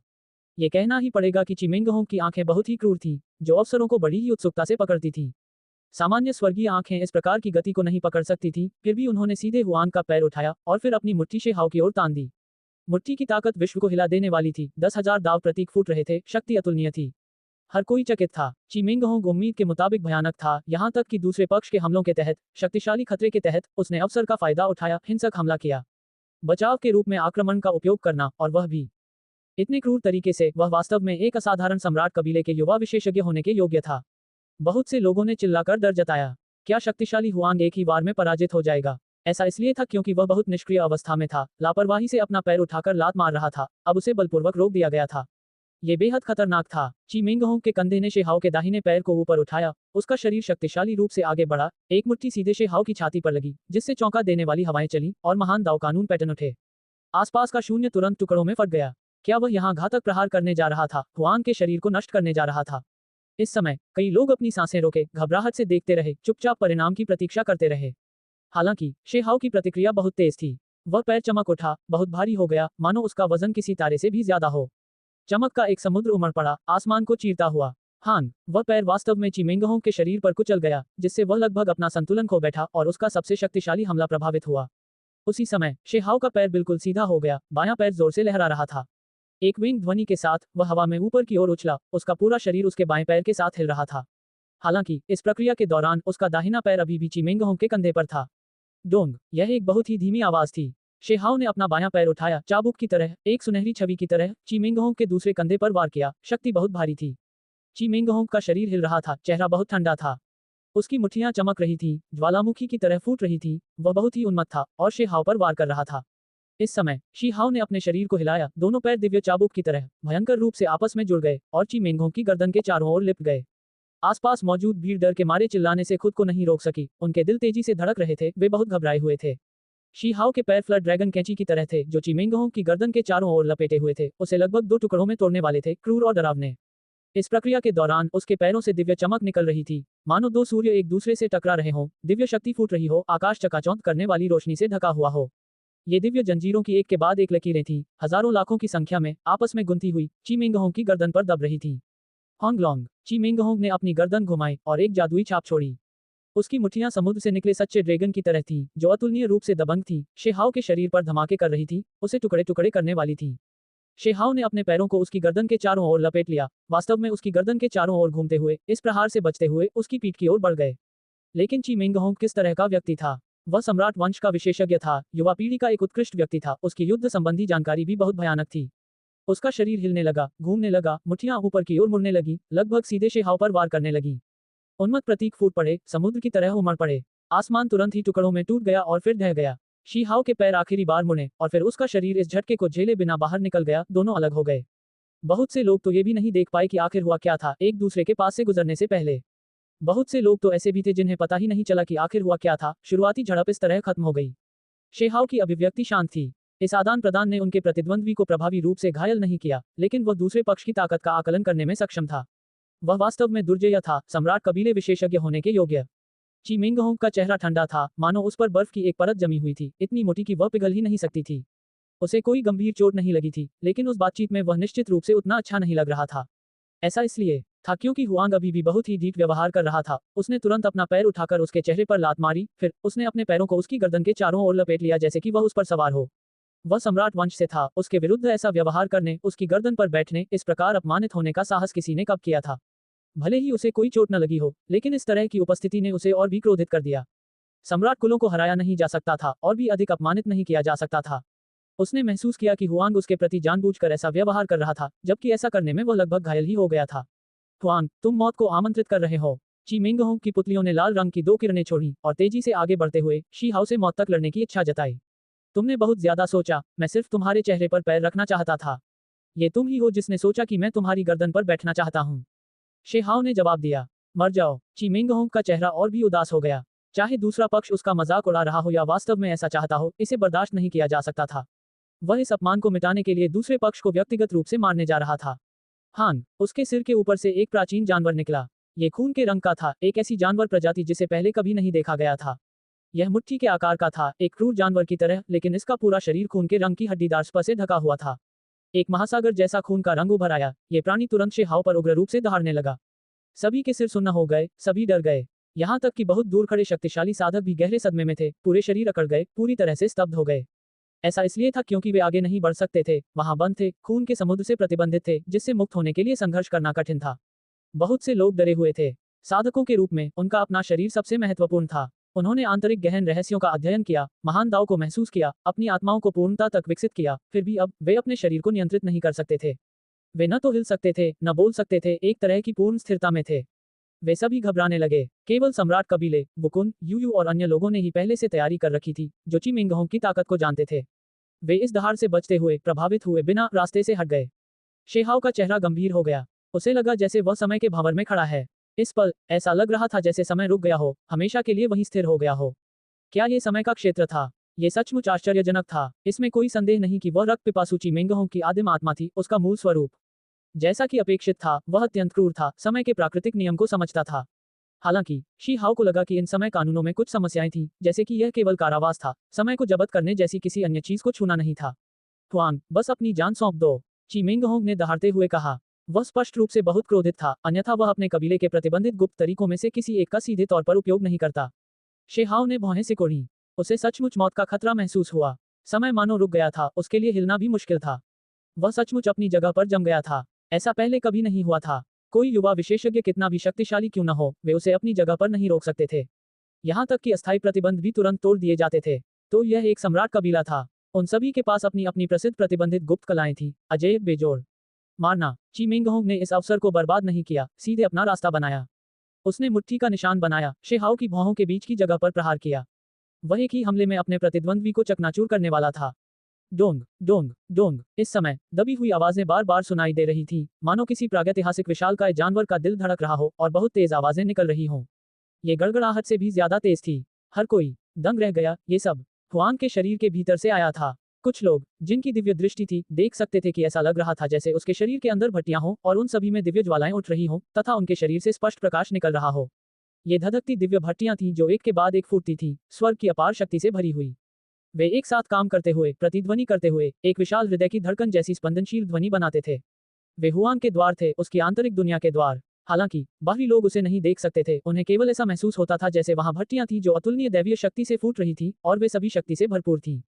वास्तव में ये वही द्वार थे जो प्रतिध्वनित हो रहे थे, एक ही समय में खुल रहे थे और शक्ति का सागर फूट रहा था। शेहाओ की अभिव्यक्ति गंभीर थी। वह वास्तव में इस हद तक मजबूर था, उसे पूरी ताकत से आगे बढ़ना था, अपने शरीर के भीतर के सभी द्वार खोलने थे, अपनी सबसे बड़ी शक्ति दिखाने के लिए कुछ भी नहीं रोकना था। अब वह घूम सकता था, अपनी स्वतंत्रता पुनः प्राप्त कर सकता था। सरल शब्दों में कहें तो यह वास्तव में दाव के माध्यम से अपना रास्ता बनाने का क्रूर प्रयास था। उन्होंने अपनी सबसे बड़ी ताकत का इस्तेमाल किया, समय क्षेत्र का सीधा सामना किया, उस पर प्रहार किया, उसे टुकड़े टुकड़े कर दिया तथा अपनी आजादी पुनः प्राप्त की। हालांकि शेहाओ ने कोई हरकत नहीं की। हालांकि वह ऐसा कर सकता था, फिर भी उसने खुद को संयमित करते हुए शांति से इंतजार किया। उसके लिए ऐसे भयानक प्रतिद्वंद्वी का सामना करना दुर्लभ था। ये व्यक्ति लगभग उसके दाव को समाप्त कर रहा था, उसे मौत की धमकी दे रहा था, इसलिए वह स्वाभाविक रूप से एहसान वापस करने जा रहा था। ठीक इसी समय ची मिंगहोंग ने अपना रास्ता बनाया। उसने देखा कि शेहाओ हिल नहीं रहा था, इसलिए उसकी मुट्ठी का निशान जानलेवा तरीके से उसकी खोपड़ी में विस्फोट करने के लिए दौड़ा। इसमें कोई संदेह नहीं कि वर्तमान ची मिंगहोंग भयानक एवं क्रूर था। उसके सिर के ऊपर एक प्राचीन जानवर था जो पूरी तरह से लाल रंग का था, इतना बड़ा नहीं, केवल मुट्ठी भर की ऊंचाई का, लेकिन ये बेहद क्रूर था। इसकी दहाड़ पहाड़ों और नदियों को हिला रही थी, स्वर्ग और पृथ्वी को सीमित कर रही थी। ये वास्तव में ये छोटा जानवर था जिसने समय के प्राकृतिक नियमों को समझा और शेहाओ को कैद करने के लिए डोमेन को मुक्त किया। सभी लोग आश्चर्य से आहें भर रहे थे। ची मिंगहोंग आखिरकार भयानक था, स्कारलेट किंग का वंशज होने के योग्य, बेजोड़ शक्ति का स्वामी। सम्राट वंशों के विरुद्ध जीत हासिल नहीं की जा सकती थी, वे आकाश के नीचे अपराजित थे। भले ही वे सम्राट वंश की युवा पीढ़ी के सदस्य थे, फिर भी उन्होंने आने वाली पीढ़ियों के लिए एक अपराजित किंवदंती छोड़ी जिसने दुनिया को भयभीत कर दिया। पहाड़ की चोटी पर बहुत से लोग पूरी तरह से चकित थे, अतुलनीय रूप से भावुक थे। उन्होंने आखिरकार एक बेजोड़ सम्राट कबीले को कार्रवाई करते देखा जो हुआंग को हराने वाला था, शायद उसकी जान भी ले सकता था। दूसरा पक्ष हमेशा किसी ऐसे व्यक्ति की तलाश में रहता था जो हुआंग को ठीक से हरा सके। अब ये व्यक्ति सामने आया, होंगलोंग। अचानक जब ची मिंगहोंग हुआंग को मारने वाला था तो शी हाओ ने कार्रवाई की। कई लोगों की उत्कट निगाहों के सामने ची मिंगहोंग की महान विजय की प्रतीक्षा करते हुए हुआंग ने वास्तव में जवाबी हमला किया। इसके अलावा यह एक घातक प्रहार होना चाहिए, बल्कि एक उल्टा प्रहार भी। होंगलोंग। शेहाओ ने उस मुट्ठी के निशान से बचने की कोशिश की। इस बार ये पहले की तरह ही था, उसका दाहिना पैर उठकर ची मिंगहोंग के चेहरे की ओर लात मार रहा था। ये वही स्थिति थी जिसमें वे पहली बार भिड़े थे, अब उसने फिर से ऐसा किया। केवल इस बार ची मिंगहोंग ने बचकर भागने की कोशिश नहीं की, क्योंकि उसने कभी उम्मीद नहीं की थी कि प्रतिबंधित हुआंग अचानक आगे बढ़ सकता है। पिंग। इस समय बहुत से लोग हैरान, स्तब्ध, अविश्वास में थे। हुआंग ने ऐसी स्वर्ग सी ताकत दिखाई, उस लात की ताकत बहुत जबरदस्त थी, शक्ति चौंकाने वाली थी। ची मिंगहोंग के चेहरे पर जोरदार प्रहार। क्या वह बच भी पाएगा? बहुत से लोग अचंभित थे। हुआंग की दुनिया को झकझोर देने वाली दिव्य शक्ति एक चांद को चकनाचूर करने के लिए पर्याप्त थी। इसके अलावा, अभी, ये ची मिंग होंग के चेहरे पर सीधे क्रूरतापूर्वक टूट पड़ा।